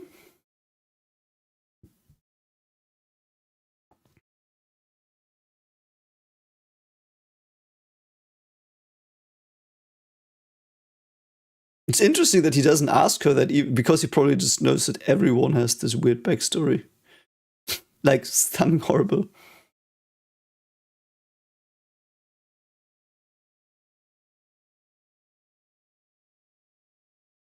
Yeah, Precious would work, I think, yeah. Oh, is that the Undercity?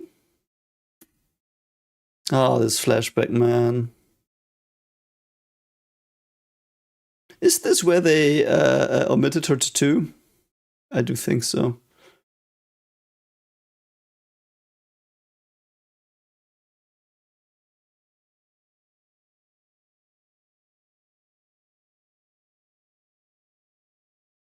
I wonder if she did that because she will have a child, won't she?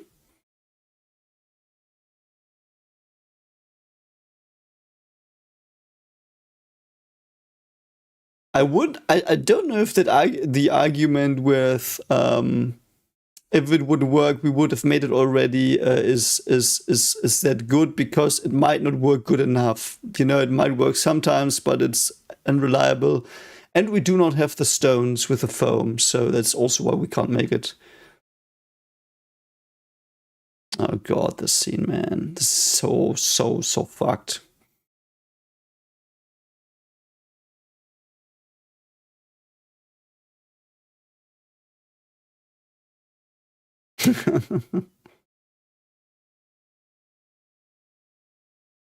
I like the transition as well. You first think it's his father. Like, this is really fucking dark. You already know what happened here. Everything red. Reminds me a bit of Sin City with the red so accentuated. Man, this is so fucked. This is so fucking fucked, man. Like here, why didn't they censor this? I mean, you clearly see that it's her, like you don't see it, but you know that it's her throat being slit here.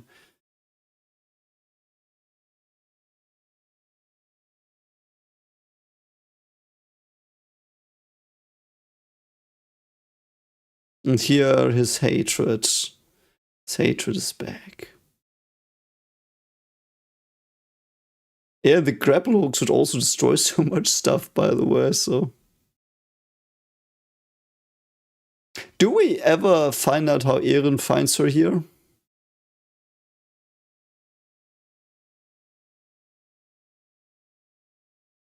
I don't remember how he finds her here.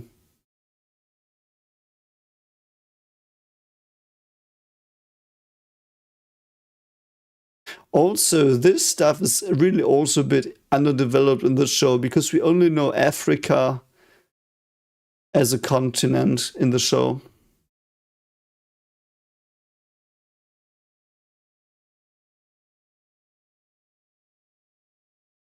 Because Orientals also are Egypt. That makes also a bit of sense, I think.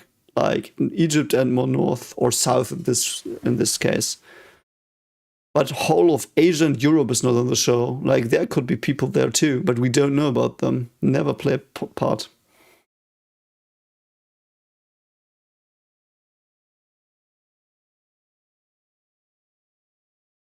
This is so, man, yeah.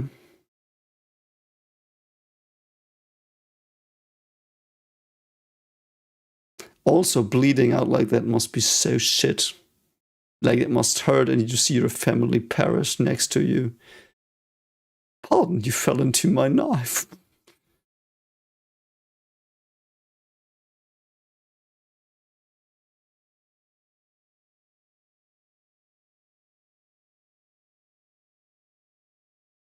I think she should have done it, but I get why she does it like this, but like if she had waited, she could have killed them probably, at least one.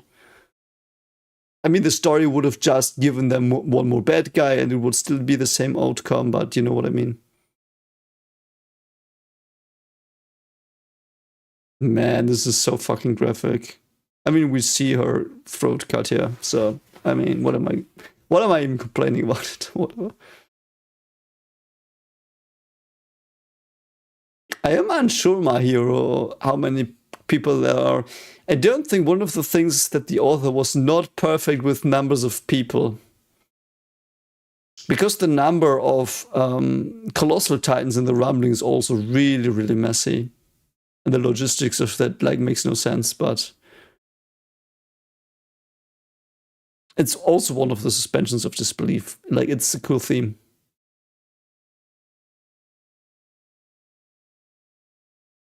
Oh, it's buffering. Oh, wait a moment. I'll just give it some time. The Mikasa stuff is so bad. Oh, I hate it. Like it's one of the worst nightmares, and it's just people. Like these people are more. I think I remember saying that as well in the reactions that these people are more horrifying and scary than the whole Titan, like every Titan.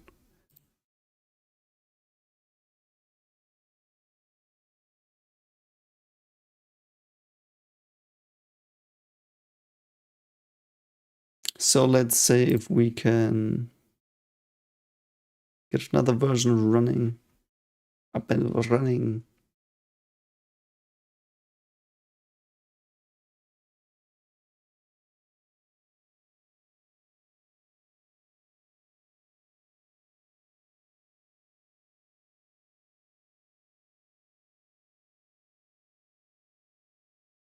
Perhaps I do have too many tabs open.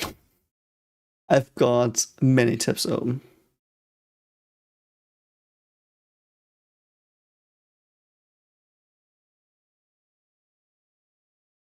I mean, the Ackerman bloodline was basically just a special bloodline that that was not influenced by the founder. So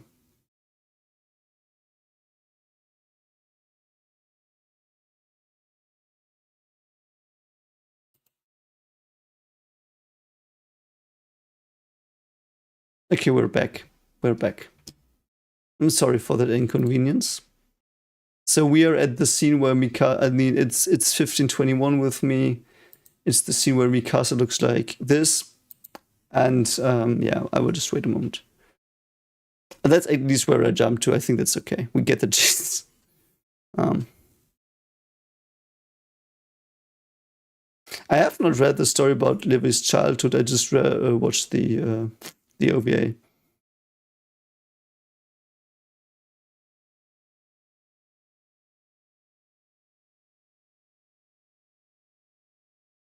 No, Maelstrom, I think that's just his hatred, like his true being. Eren is a hateful person.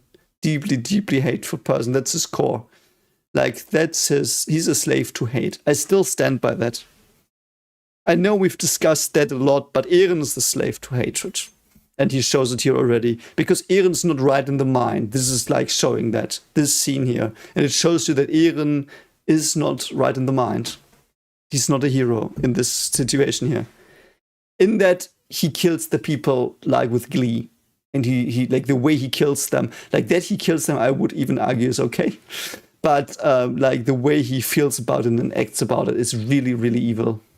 Really disgusting. Like it's Eren's true nature that he kills the people here because he hates them. He hates maggots like them. He thinks they're evil people who are worthy of dying and perishing and suffering, and that's in him. And that's not a future memory. That's not a future memory. And that's the point. That's why I would say that Eren's hatred is the hatred that exists. It's his character. It's not the hatred he got from all the other persons. The other people got their hatred from Eren, and that's the fucked up thing. So,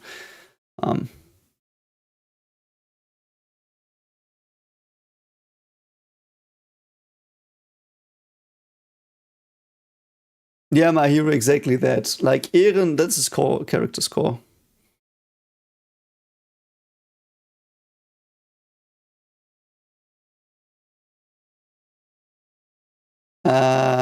Yeah, that's also true with the Attack Titan memories.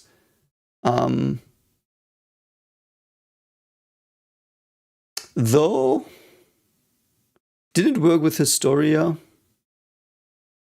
With Historia, he saw all of that when he kissed her hand. Wasn't that the case? But I don't know.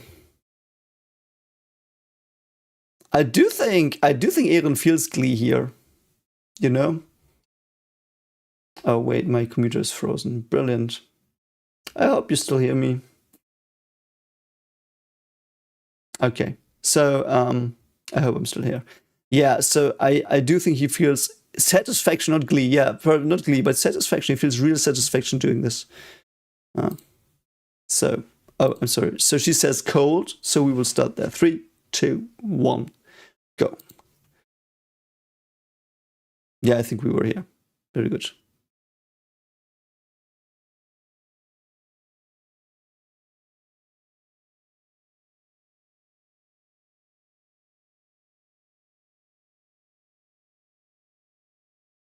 Yeah, that's a good question. How did you find this place?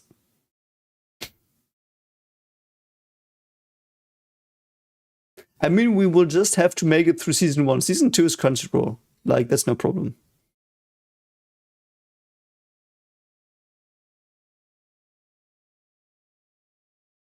Scary wolves in the forest. I love that, considering the brown stuff. Brown stuff.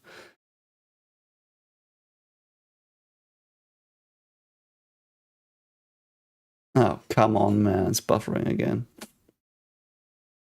Ah.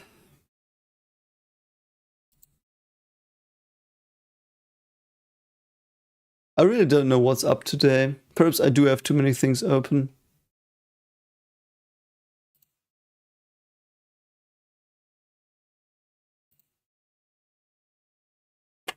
Whatever, man. This is so stupid. So he's just killed this dude. And now it's buffering again because we love buffering. Okay, drop that. So I will just make it through this one, and then I will see that I can close more stuff.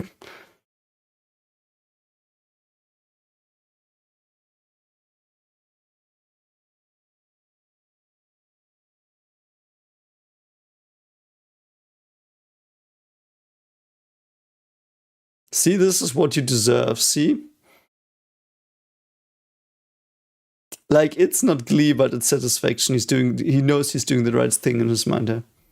Also, I do think when we do more streams, we should vote on episodes we watch, because I don't think we will make it through the whole show on this pace.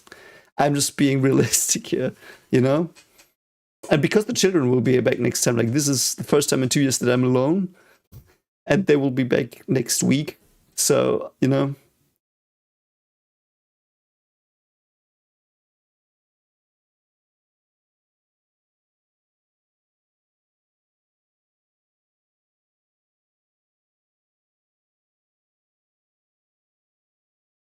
That's also interesting.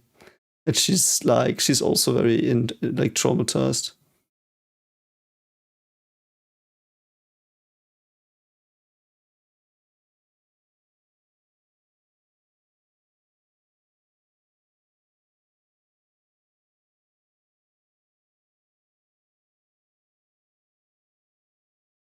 Yeah, this is really cool though.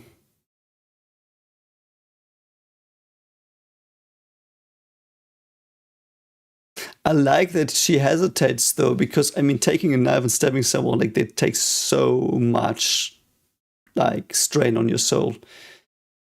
So I don't know.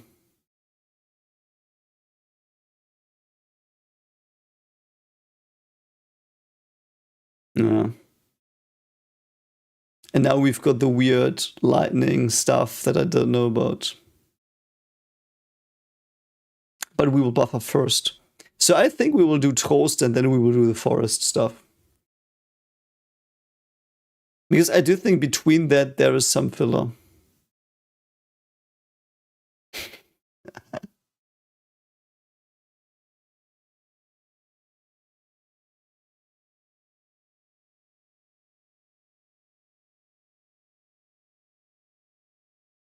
Also, this is very animalistic as well. Like, it's going, like, she's going back into the forest here, so to speak. You know what I mean?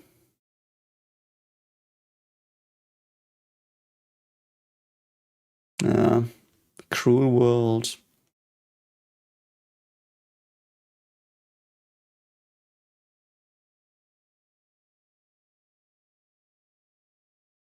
This is so sad, though. Imagine your worldview changes to this, which is reasonable here, really reasonable, but so sad. Also, this is probably just adrenaline and factor of cool.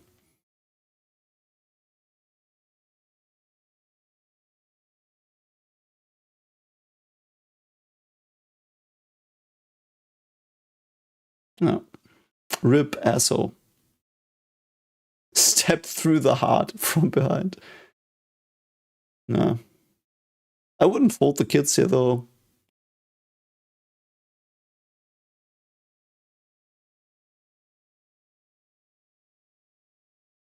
Yeah, that's a really good question.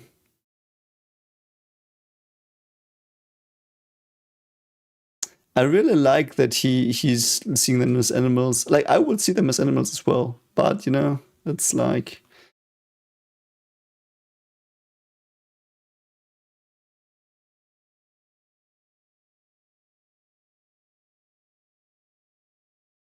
the Ackerman strength is very weird though. Like, it's very iffy stuff.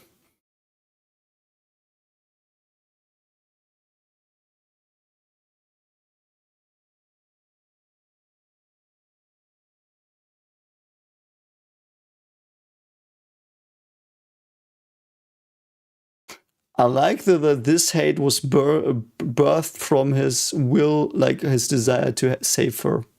It's really cool.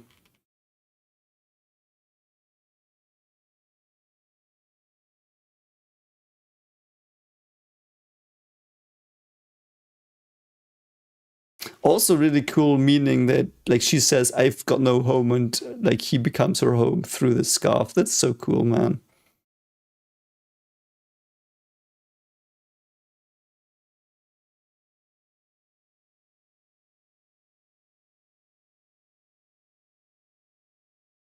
And he's blushing here. That's well done.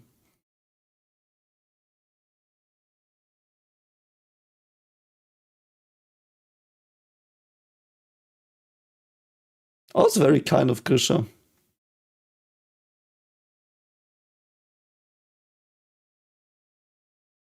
I like that he wants to be a father, so to speak, to her as well here a bit, because he fucked her with Zeke so much, so.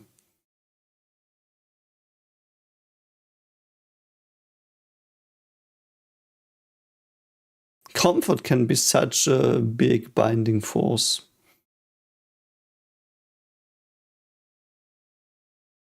I mean, in the end, comfort are people.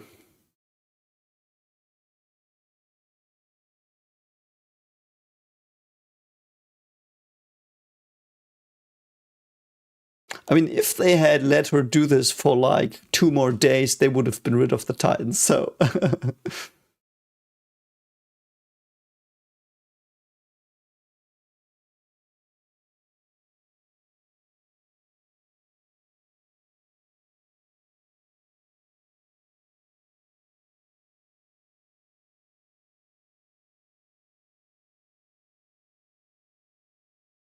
Well, about that, you still have him. Even end the Titans. I mean, Mikasa did end the Titans in the end. I guess. Yeah, she did end the Titans. It wasn't even Eren. Eren just prepared the road to that. Hi, Miriam. Yeah, we are going to go with the next one now. So this is going to be episode...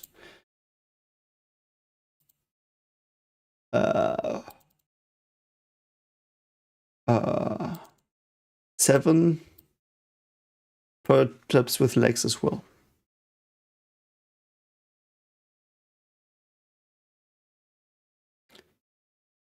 Hi, just a joke. Legonen, I agree as well. Like this, they just happen to look like people is a good excuse to dehumanize people. Dehumanization is very, very dangerous. I mean, we had a lot of that in the show, especially season 4 and the flashbacks. But yeah, it was really, really disgusting stuff.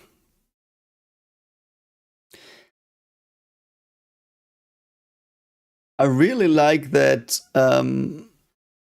Yeah, just joke me as well. Like it's really well done. My favorite show, definitely. It's so sad though that Eren shows like Eren did really fuck up all his friends. It's so bad though. I think it's a bit sad that this question is not really addressed in the show though. The question of you can rid the world of war, but your friends will suffer mentally forever. So to speak, paraphrasing. Like that is never brought up. Eren is just assuming, you know. Yes, it's my second watch, yeah. Yeah. The first watch, if you're interested, is on the channel in the playlist. Yeah.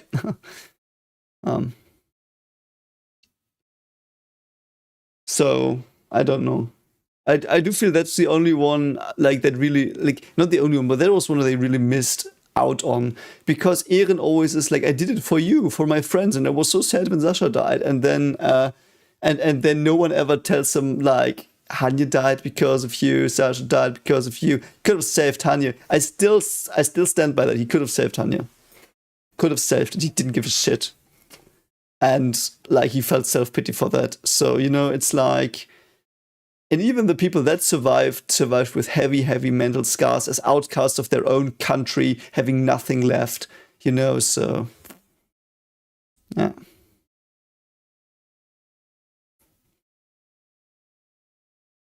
I mean, Eren would be one of the people not led into art school, I can tell you that.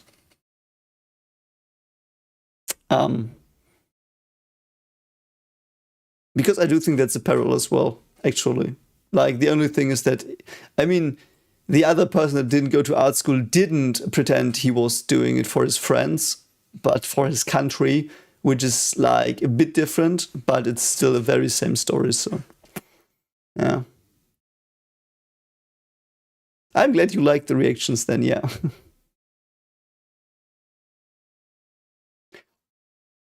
Yeah, Hanya died because of him, but he killed her. That's my point. She didn't die in the process. He literally let her be trampled over because he didn't give a shit about her too much. Like, at least it was negligence. at least negligence. I get that people can, like, you can definitely argue that he didn't kill Hanya in cold blood, but he didn't care enough about her to stop the Titans killing her, because she wouldn't have gotten on that plane. She wouldn't have been in the final battle. So whatever he saw when like she just didn't need to be there, because he saw it through the eyes of the other people, and the only person seeing Hanya really die were I think was no one. Like, they just knew she died, I think. So yeah. Oh no, it's my first rewatch. This is my first rewatch. Izzy, sorry, I misunderstood the question. Yeah, it's my first rewatch. And I do hope it works better this time. So we do have another episode to go. So if you want to sync up, and we will just hope it doesn't fuck up again. So this is episode 7 at 3 minutes 26 on the platform of your choice. Oh god. Yeah. So if you're already, like, you know the drill. We do have all the Jägering here, and with Jägers I mean the scouts. Does scout mean Jäger in German a bit? It's similar. Funny. Never thought about that. I think. So anyway, let's go. 3, 2, 1, go. Yeah, God. It's so cool. I love the Sasagi opening more, though. It's my favorite one.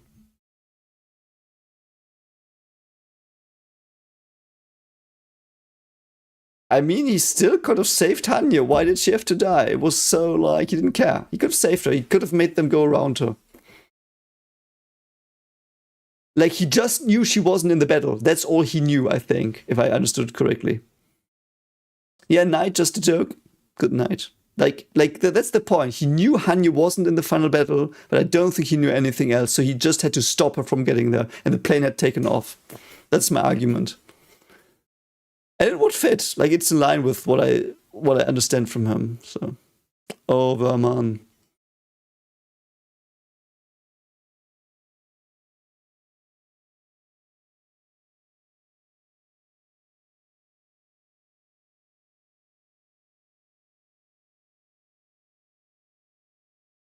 He's right here, though. I think when I watched this the first time, I was really, really fucking angry at him.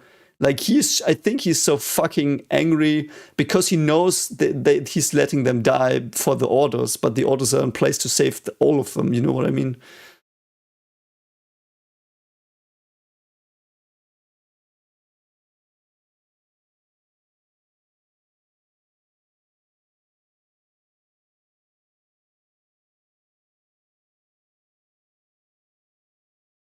I mean, he can continue the attack, but not on Hanya. Why would he continue the attack on Hanya? His friend. It makes, like, he can make the rumbling go on. Like, he can just make the wave go around Hanya, and then it goes further, and everything stays the same. It's just that, oh god, that jump scare. I hate the eye jump scare. Oh, isn't this where this dude that's doing this is gonna die? That was awesome. I mean, I think I predicted. Did I predict that? I don't remember.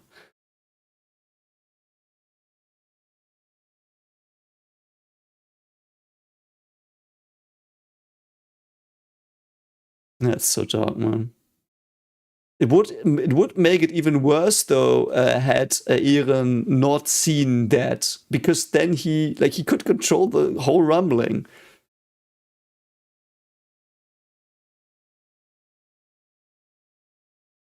There was no possibility for Anya to get there. He didn't need to kill her.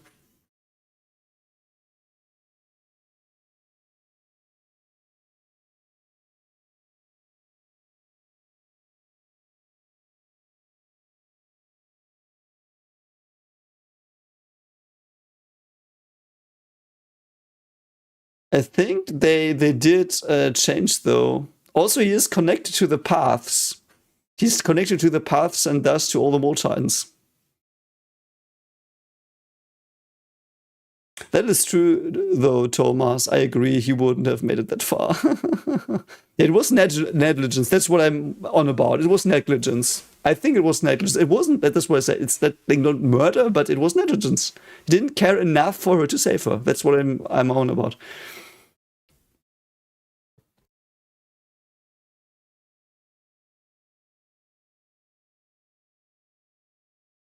Oh man, I love these John scenes.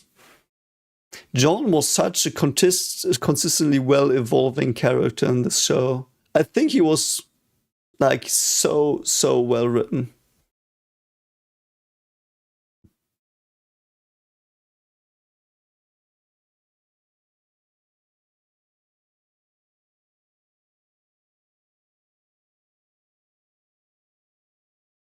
I like that Sasha tries to make them go out, and everyone's like, "You're not Eren, stop it."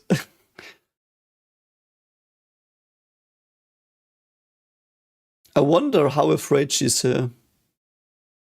Because she doesn't seem that afraid. Why? Yeah, Jean and Rainer are. Oh, there they are, man. Oh god, Marco's gonna bite it now. Yeah.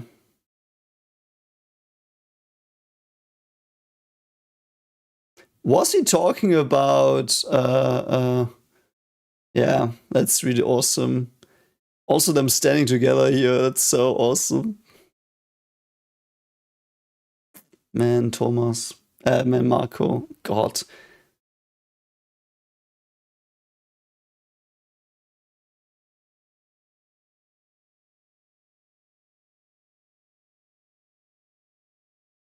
That's true, Thomas. He was basically being like, I can insta win, so trust me, bro.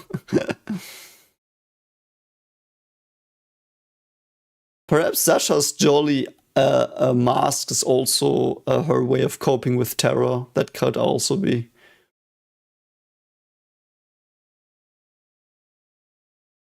Oh, this is so dark, man. This is so fucked.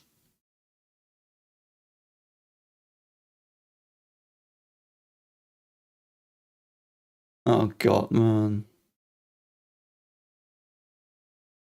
Oh, I remember this. I think I cried at this. This is really sad. I'm almost about to cry again. Even though I know he's fine, but holy shit, man.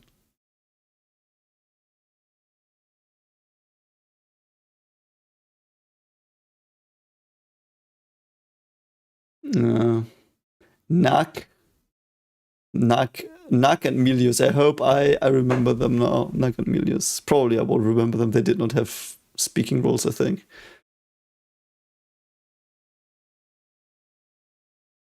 They didn't die valiantly. Eren got them killed. God, man.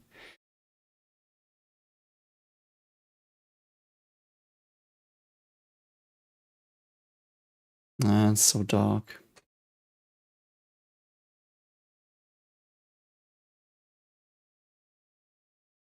I mean, Eren would have bled out and been crippled all his life with losing a leg, so.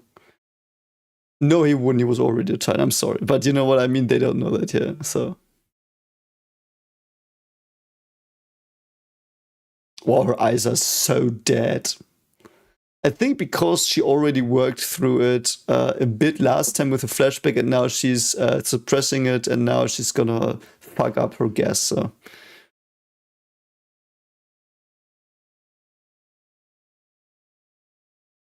So we buffer? Oh, never mind.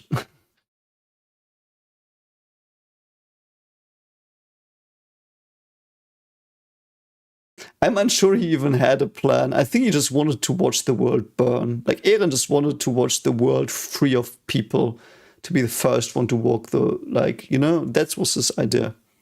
Freedom, meaning being the only one, so he's free to do what he wants.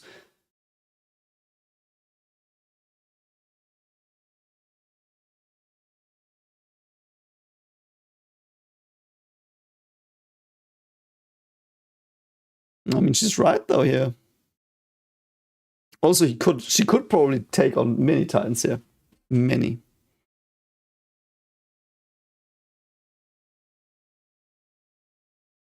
That's such an awesome speech. So well written. Speeches in the show are very well written.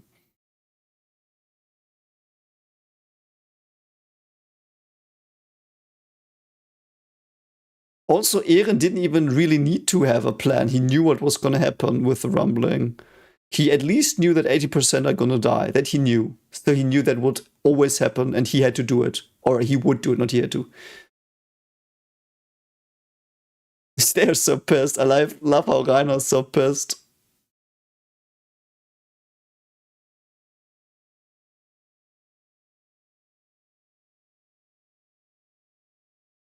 Is this barricades? Here it fits, by the way.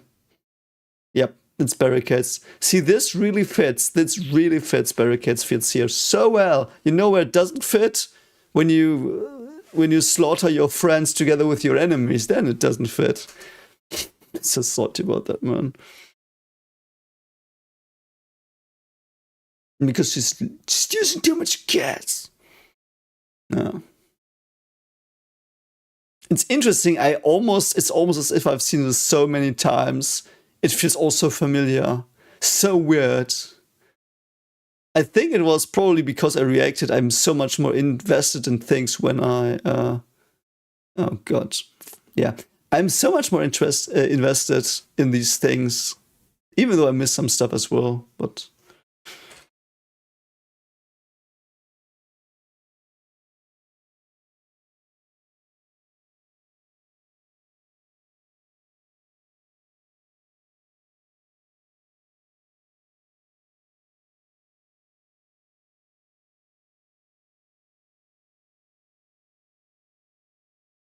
yeah, Eren didn't care for political maneuvering. He just had to kill all of them. It was like that was a solution. Eren smash.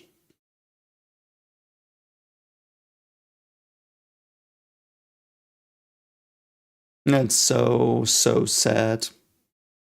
These are such strong Mikasa moments, and after this one, like, save for perhaps season 2 ending, no moments from her. So gutted, man. And I love Mikasa as a character.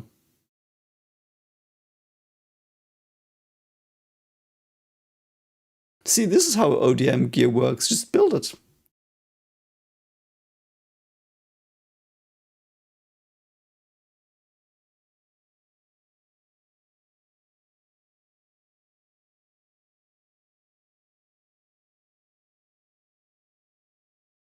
Yeah, like, he freaked up Paradis. Paradis became a warmongering, hateful, elitist, racist island.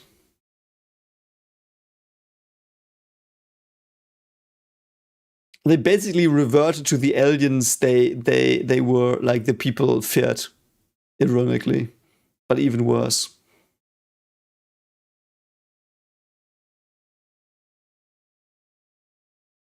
See, here he gnaws down. You can still try to save Thomas from the stomach. Oh, God. I forgot how nasty all of this is.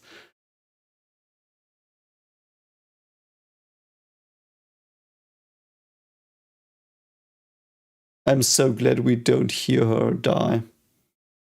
Also, Rainer and Annie could just save them all here. So fucked as well, man. They're just like, man. Vogel im Käfig. Love Vogel im Käfig. Verrat, Liebe, Hoffnung. Okay, I'm sorry.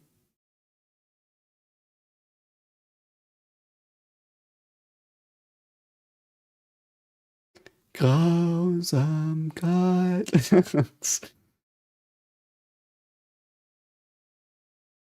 This is such a beautiful scene.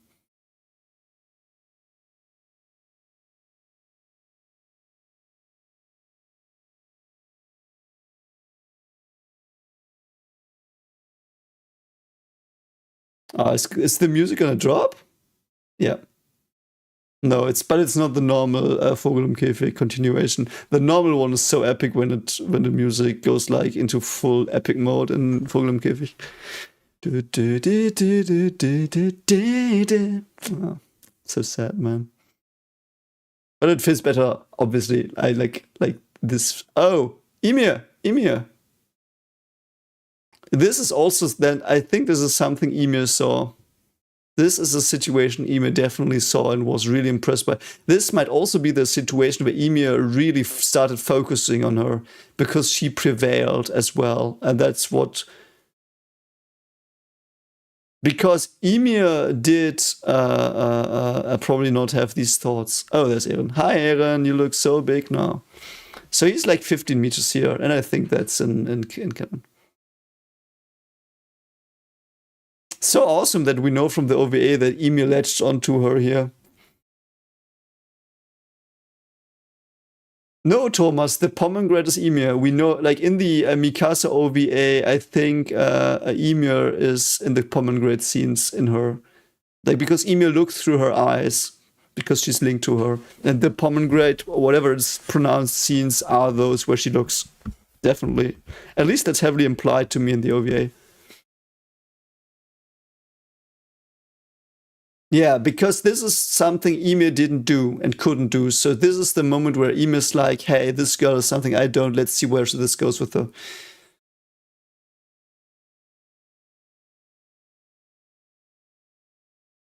Yeah, Tin, I think it is exactly the thing that, like, her hope had died and she still fought on. And Ymir's hope had also died and she didn't fight on. I think Ymir was, she let herself perhaps be pierced by that spear. We don't really know, but it might be that she released herself. Let's go, Eren, fuck it apart. Like, oh god, that sounds so wrong. I'm so sorry, guys and girls. I'm so sorry. It is such an awesome scene. So epic. I didn't get it here, I remember, but,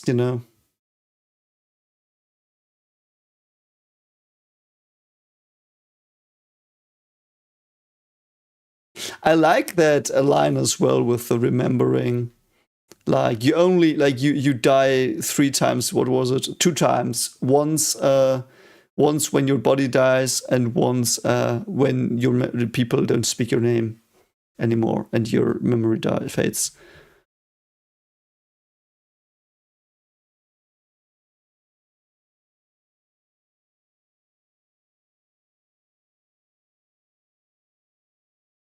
I know, Thomas, it was the OVA, the Mikasa OVA. I don't remember what the title was. If someone can post the title, I don't remember it. I'm too focused on Eren fucking up Titans here. Because I love Eren fucking up Titans. This is so earned, man. I love it.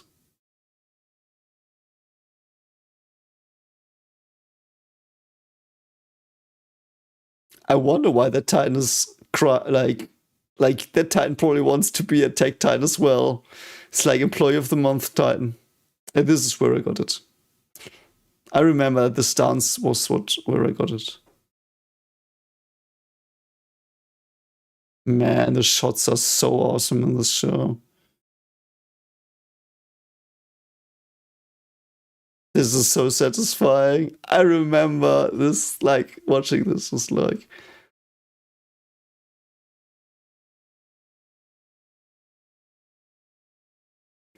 Uh,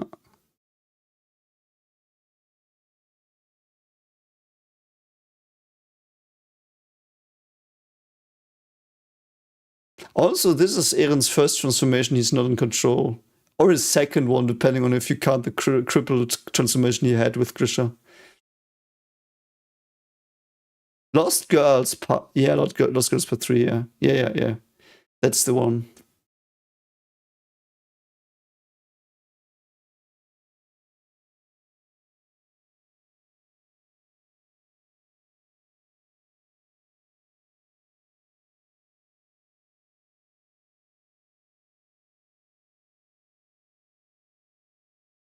I also think the rewatch like really hammers home all the ideas that were already in place. Like all of this was planned. That's just so good.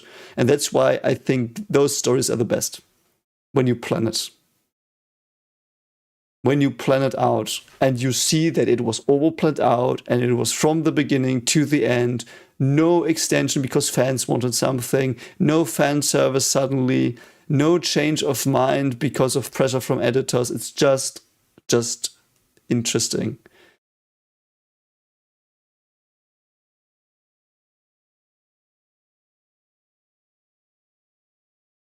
That's so sad, man. Holy shit.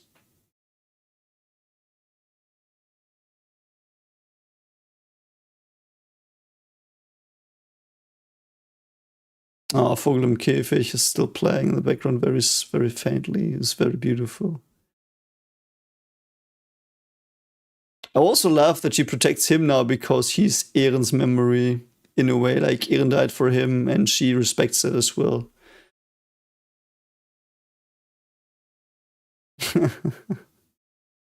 Man, I love the soundtrack. It's so beautiful. And like this, like Eren is a symbol of hope here. It's so perverse when you know the ending, though. But man,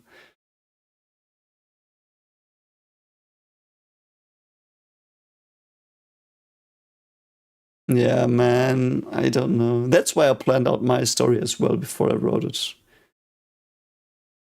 I've never done that before. Never planned out a story before this one I wrote. Awesome, man. This is such an awesome ending to the episode. Yeah, the rage of humanity. I guess it wasn't. Yeah, or the hatred. It was probably she didn't see it correctly. It was the hate. Yeah, George R. R. Martin, man. I think he recently, like 4 days ago, he said he wouldn't finish his books. Finally, he said it. Fucking like shit. I get it though. I mean, I get it. I get it somehow, but I'm still salty.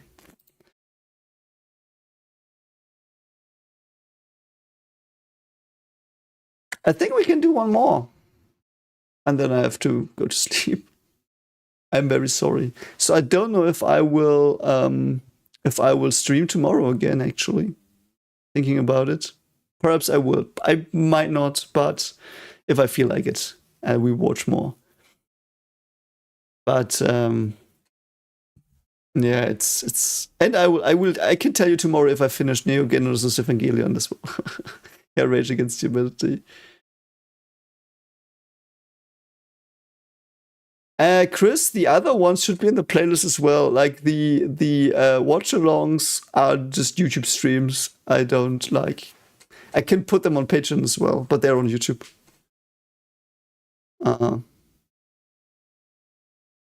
So I don't know why I would upload them on Patreon. I can link them on Patreon, but it would clutter the Patreon. I don't know. Like they're just the like if you go to the streaming tab, you will see all my streaming. You will also see the Steins Gate novel, visual novel playthrough I do currently. Yeah. So we will watch one more. Which one is this one? Is this the one where they start planning the boulder thing? I don't know.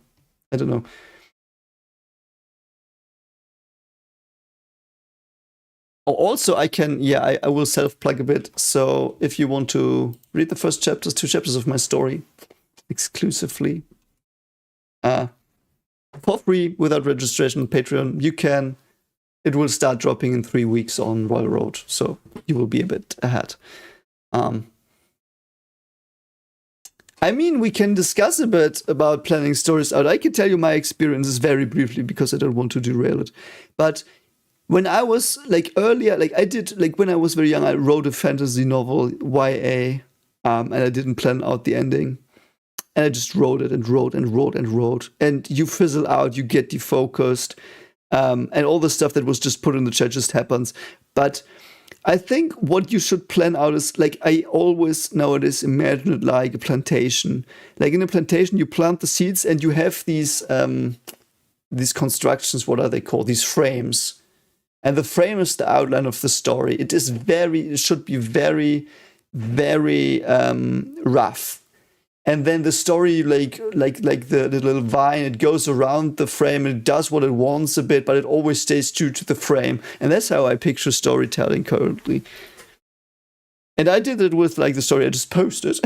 I just did it there as well. Like I know the beginning, I know the end, and I know the rough beats of the story, and they will organically evolve because new characters will appear and stuff. But the rigid frame should be there because then you can put in hints and foreshadowing and stuff. And like sometimes I even have that like there are many sentences where they are very precise because there is so much stuff about what is in the end and stuff, and you will not know. But when you read it in the end, I don't know.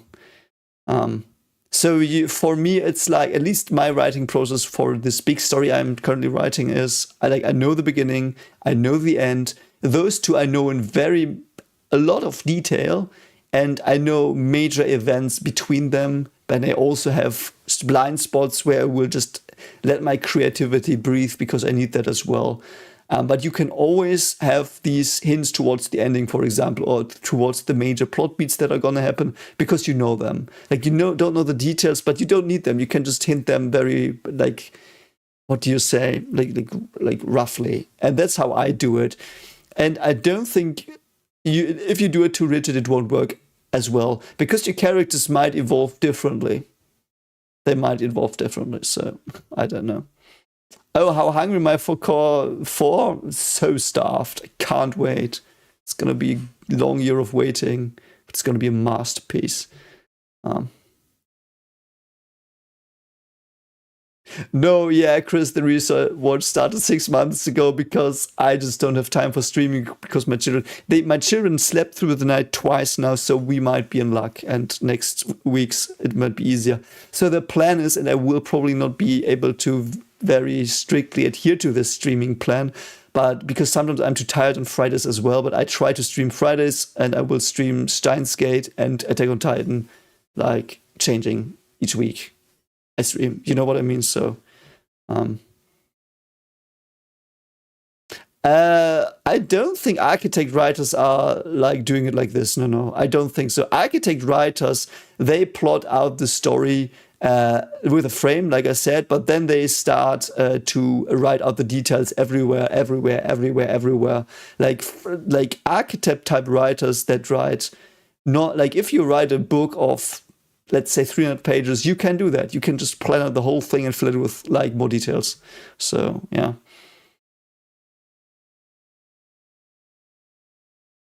Yeah, and writing books is really a skill. And I am okay now. Like, I'm at a level where I'm like, if you read this, you will probably be really hyped if you read it. Like, it's gonna be a good experience, I think. It wasn't always like that. I'm writing for 20 years now, books and stories.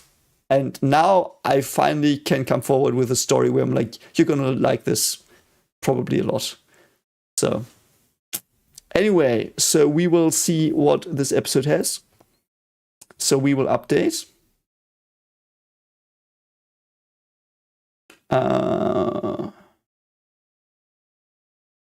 There, okay.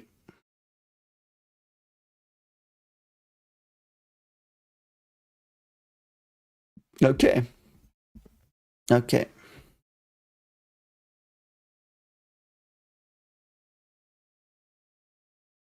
Also, give me your opinion on the first 2 chapters if you can, because I've gotten feedback from 2 people. It was extremely positive, but that, like, I don't know, if it's only 2 people, might not have been cool. You know, it's like.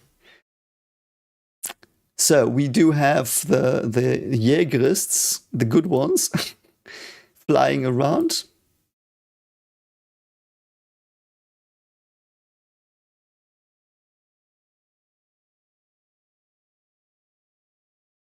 Yeah, so we are here with Ehren's face.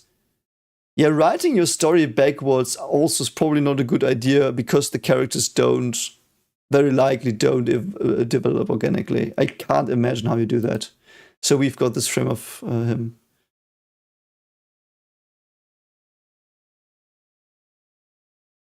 Yeah, that's true, Lego. Exactly. Yeah. And I would say that's the most reasonable thing, because architects have extreme problems, and stream of consciousness typewriters have extreme problems, you know, and like, you minimize them and go towards the middle, I guess. Yeah. 100 men versus 1 gorilla. What do the men have as weapons?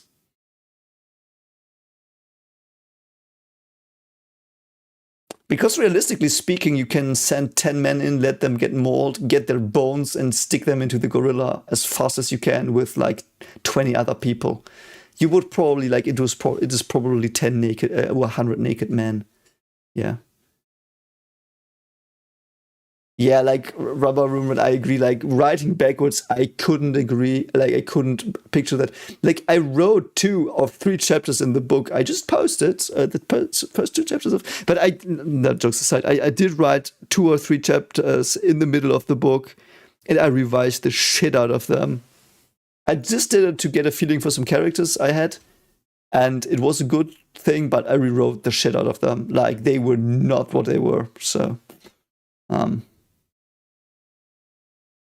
So let's go. Are you all ready? 243, Aaron's face. I'll put the filter up. Not that one though. This one. And we go. 3, 2, 1, go. That shot with the sun. The blue sky. Reminds me of season 3 ending as well.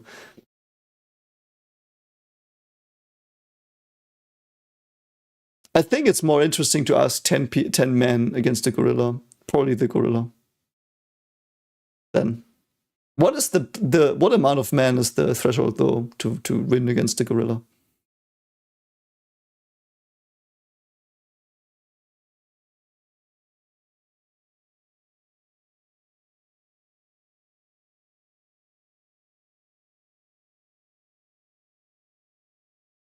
I don't think even if the gorilla has human intelligence, he has a chance against 100 people.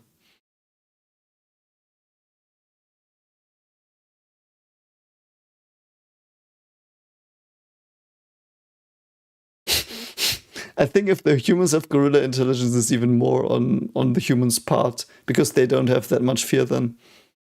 Fun fact, the king of a gorilla tribe, whatever you call that, I don't know the vocabulary for both those words. I just said I hope you understand what I mean. It's not the strongest gorilla at the top. Every time a dictator gorilla comes to the top, the 2 others below him will just rip him to shreds. So it's not that, it's the one that can lead the tribe best, like with other qualities.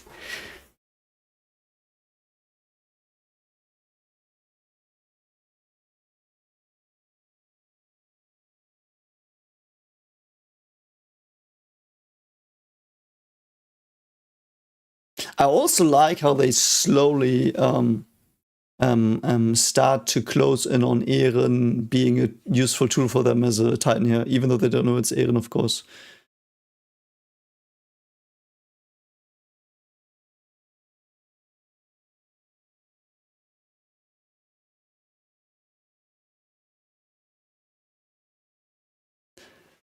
Man, I remember I had so many hypotheses about what the Titans were at this point.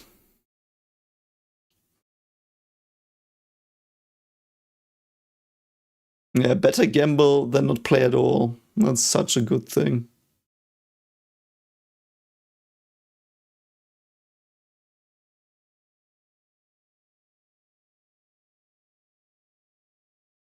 I mean, you won't care because you're dead. Yeah. So cool, man.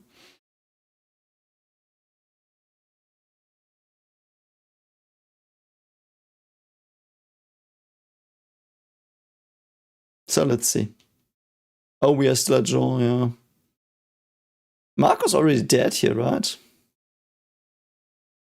Nah, gorillas are fucking strong though. Like don't like if you encounter a gorilla that wants to kill you, it will kill you. Easy as that. No problem. They're incredibly strong. I think they are like 5 times as strong as human or something.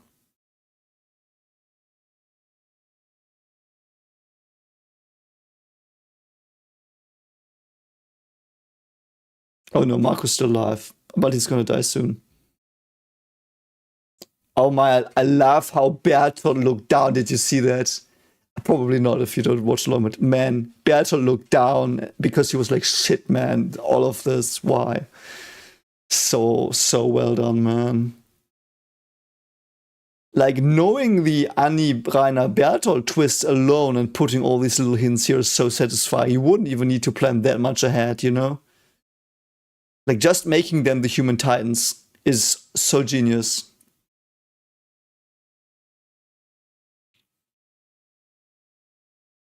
I wonder why they didn't get that it's Eren by his fighting stance like I did.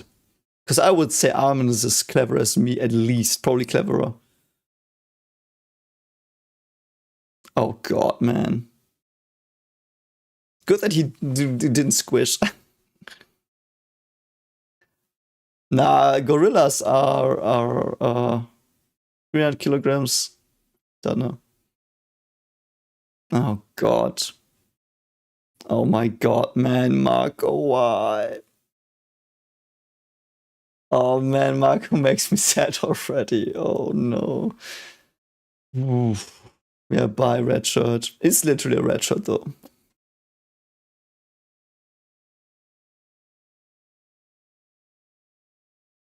And in he goes.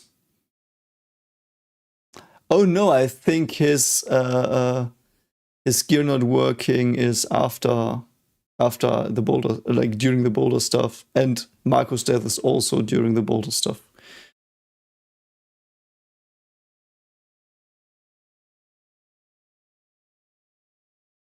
That's such a good thing also. I love, oh god, that's jump scared me. Why? I don't know. Elephant skin is really easy to puncture, so it's probably easily barehanded man. You just like take two men, put them into the tusks so they're dead. Then you take the bones out with the tusks, and then you like stab the elephant to death. All has a very small brain, I think like a pea. So, but I love the scene here. I love that like this responsibility of the leader is addressed with John so much. Oh god, man. Stupid abnormals.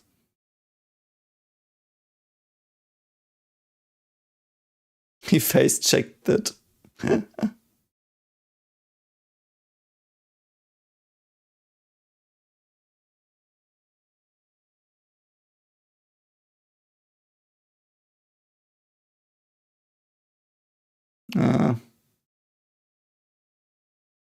No, with my letting 3 people bite the dust to get their bones to stick it into the animal, I think 100 men always could win. Perhaps against like a swarm of jellyfish or something that poisons everything, but I think that's the better way. Awesome, Aaron! Fuck it up, man! That's so awesome, man. The way he jump fucks it is so good, man. And you just got to. It's so satisfying. I remember watching this for the first time. I was so hyped. It's so awesome. It's so satisfying. Just them just being smashed to shit.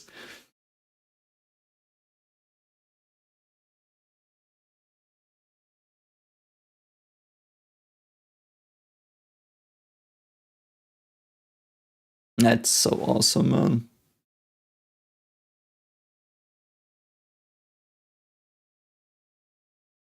But would that whale attack, though?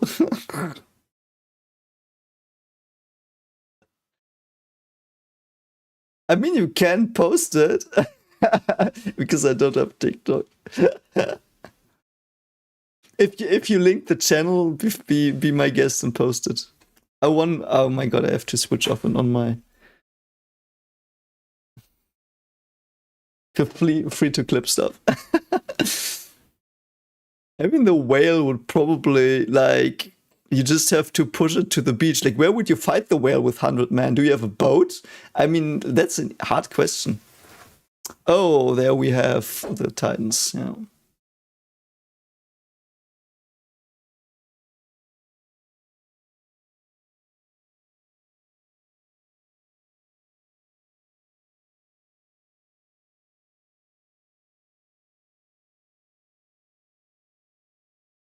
Does he also have subconscious hardening already here? I think it does, right? A bit. 100 gorillas was one Titan. What Titan though? Which scale? Like Warhammer Insta wins, but Rainer would lose because Rainer loses every fight. I'm sorry, Rainer fans. I'm also a Rainer fan, hardcore Rainer fan, but we have to be serious here. Oh god, man.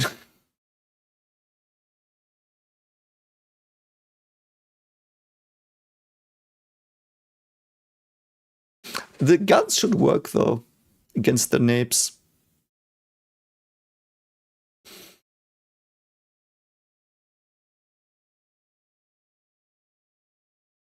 I love this trick with the blinding as well. It's so 200 IQ from Armin.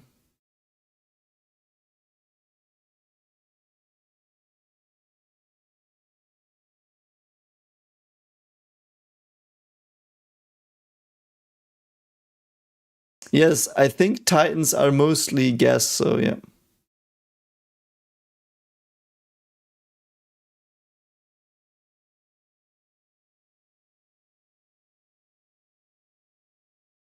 And Ryan's like, oh god fucking damn it, why? And Bertolt's like, I could just nuke the place.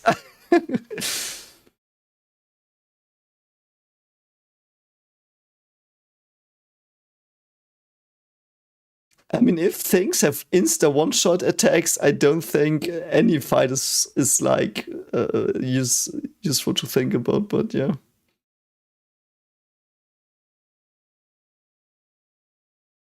Yeah, because it's pretty good. It's very creative.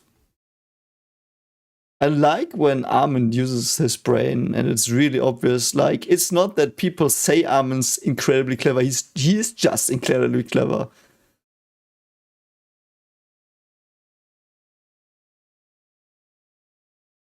I don't actually know. In a serious battle, Rainer does not win a single one, I think. I mean, he won against the Shiganshina wall.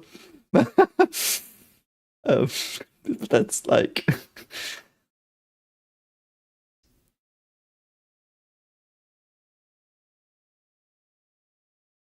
And Rainer's like, yes, I can, because if push comes to shove, just kill them with my armor titan. Take care. Also makes so much sense that Rainer, Annie, and Bertolt are so like pretty relaxed. I mean, Bertolt's traumatized, but you know what I mean. So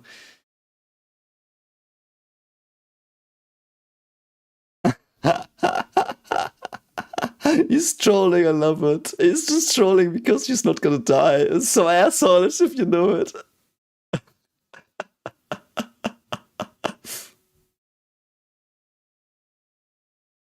Oh, there's Anime Titan. Yeah, I remember. Yeah, there's Anime Titan.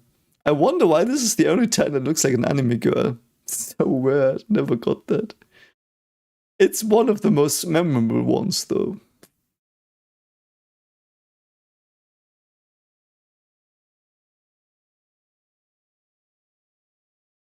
Wow, Marco lives a lot longer than I remember. That one looks almost like Dina.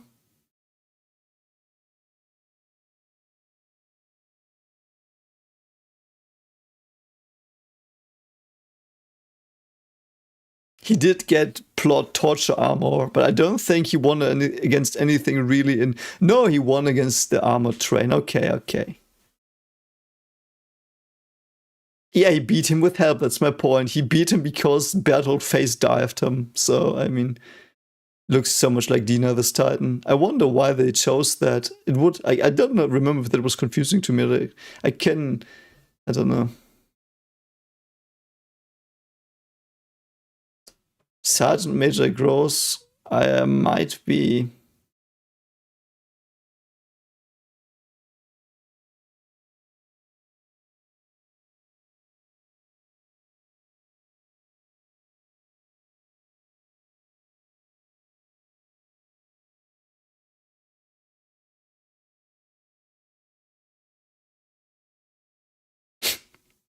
Okay, so Sasha's still smiling, and Enemy Titan's gonna eat her, and she's afraid. Okay, so yeah.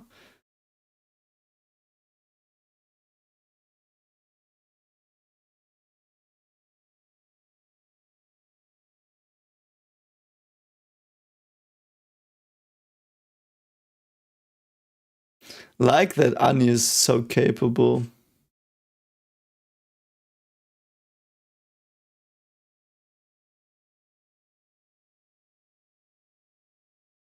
Yeah, might be that she ate Gross.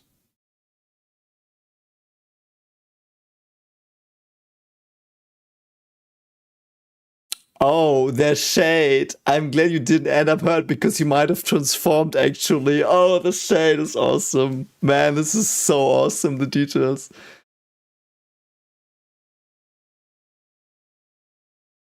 This is such a win. I think this is their first win. Their first tactical win. So so awesome. I think Rainer did get into the top 3 because he's really good with ODM gear. I think he's really good.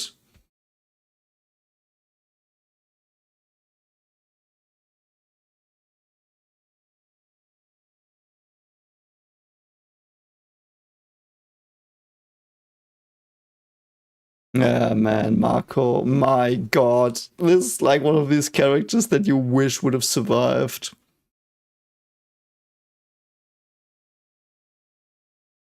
You know what's scary? I do have the image of him saying, we didn't even have time to talk. I did put that in some reaction somewhere as a screenshot for like 5 seconds in my editing software.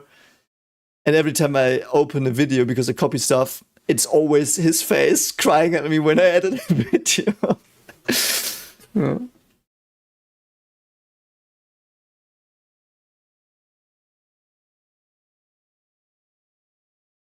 I mean, Eren is pretty slow, I think, with with his fists as a Titan comparatively. So Rainer might have won against Eren in ODM gear.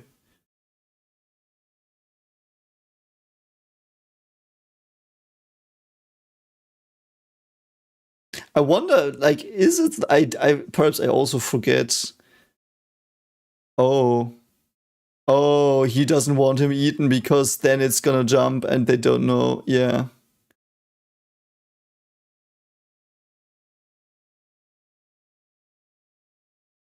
Yeah, they're just saying that here because they want to preserve Eren and want to control, like, easier get him.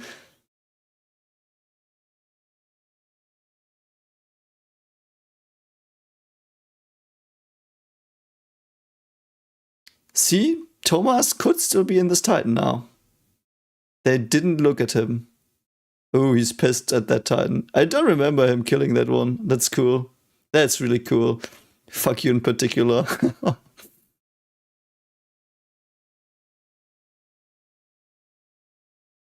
Man, this the background story with Annie and Bertolt and Ryan and all the dialogue is so awesomely, like, has so many double meanings. That is so awesome.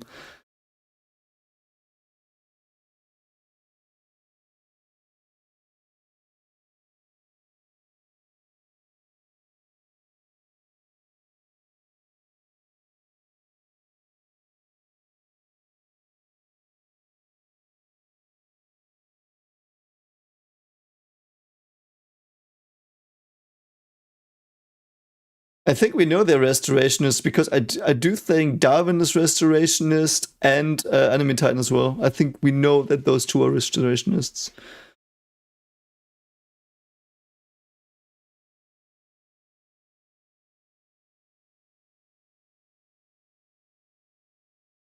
Yeah, Zeke would be like, be like Levi, then we have a chance. It's so awesome here, though. I love the drawing of Mikasa. Like, her love comes through very well here in her drawing.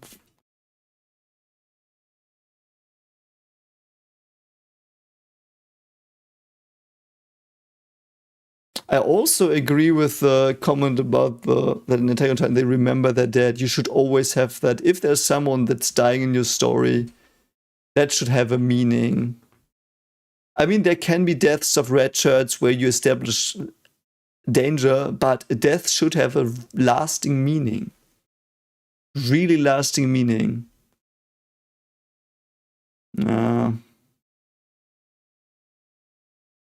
She has her family again. Also, she's blushing. That's so powerful, man. I didn't realize that first time, man. So sad that she never got her wish of being with him. Man.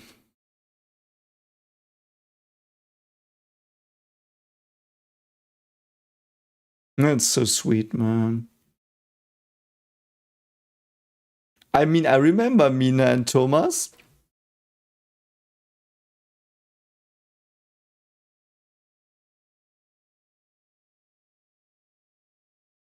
Yeah.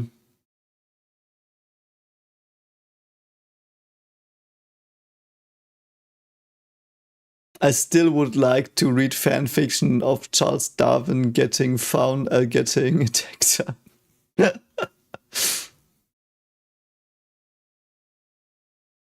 That's so cool, man. Bertolt is really fucking pissed. That's so awesome.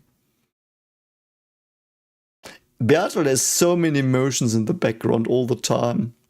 Holy shit, man, it's so good.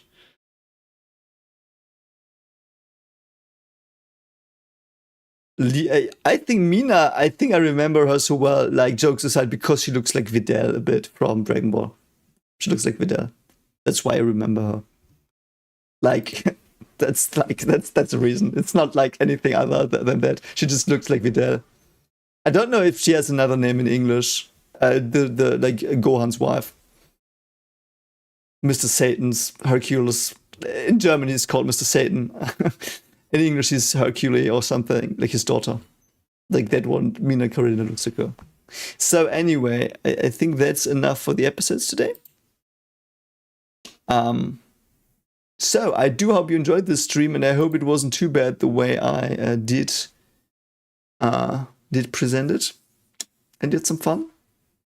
So I'm gonna go to bed now. But we have like 10 more minutes to discuss some stuff. So also I see the stream is really far back, like a minute or something. So interesting.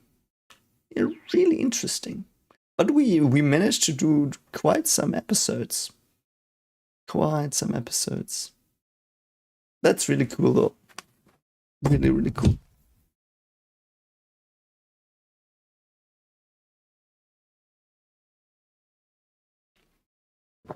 But I actually think it's okay. Like now that I see it, like you see the subtitles, you see the anime, so it's just no sound. I think that's okay. If it gets taken down, I will just save it, put it on the Patreon Dropbox with a link that is to the all patrons. So yeah, that's my idea. But I'm lagging a bit, so I also might be lagging with the chat. That sucks, but that's how it is. That's how it is, I guess. We'll see if I might do another one tomorrow. So, oh yeah, there comes all the chat answers that I didn't see, and yeah, okay. Yes, I am gonna watch all of the Movements of Earth. I'm gonna watch it after Wheel of Time is finished. Like I've finished Wheel of Time. I will do it on Saturdays, but I might not do it every week on Saturday. I will just do it as I can because of stuff.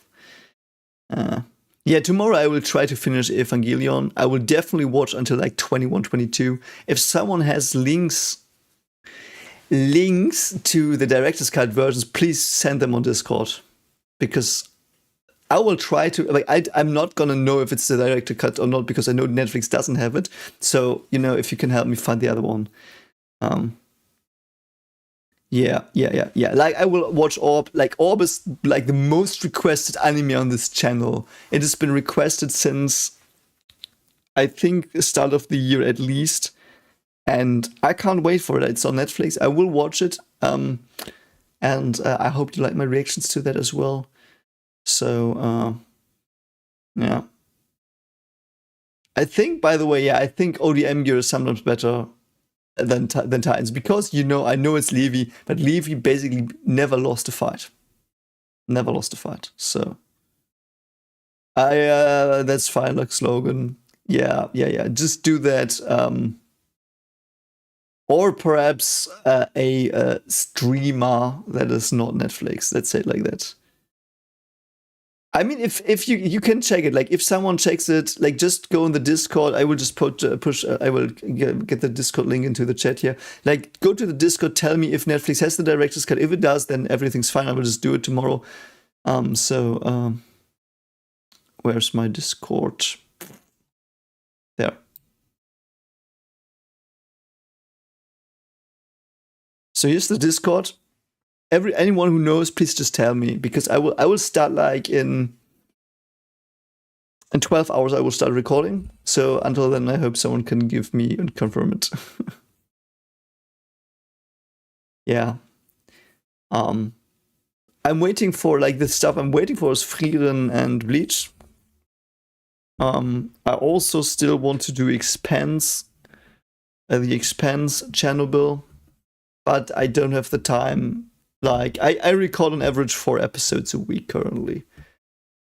Last week I recorded 8. This week I recorded 0 because this week was holiday week and really exhausting because of some stuff. So, you know, on average I record 4 episodes a week and another show. The problem with live action is they take like 4 times the editing and recording times. So, though currently Evangelion is getting out of hand with the lengths, like several episodes are like an hour almost. So, though they are good, like they are good stuff. Good stuff. Evangelion is really good stuff. Monster as well.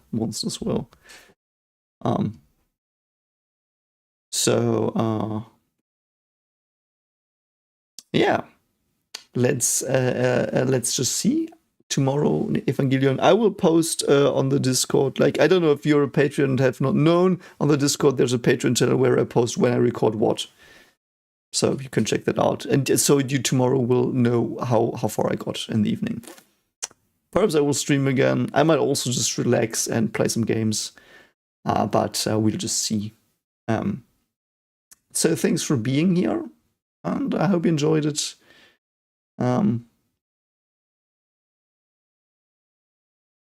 Yeah, that's good. Okay, so if Google says it, perhaps that's good. It's also a question of German Netflix does it, because there is stuff I can't see that other people can see. Yeah. So with that, I think we'll call it quits. I do hope you enjoyed it, even though it buffers sometimes. I'm sorry for that. But yeah. We will. I just hope it works. Yeah, my Maelstrom, my latest Eva reaction is me completely going insane in a rabbit hole of over-interpreting every single line when they're on the ship. So you can look out for that. And for the others, again, check out the chapters of my book. There they are again. I'm shamelessly going to post them. Make some, because I just want some feedback. I just want feedback. Just give me feedback.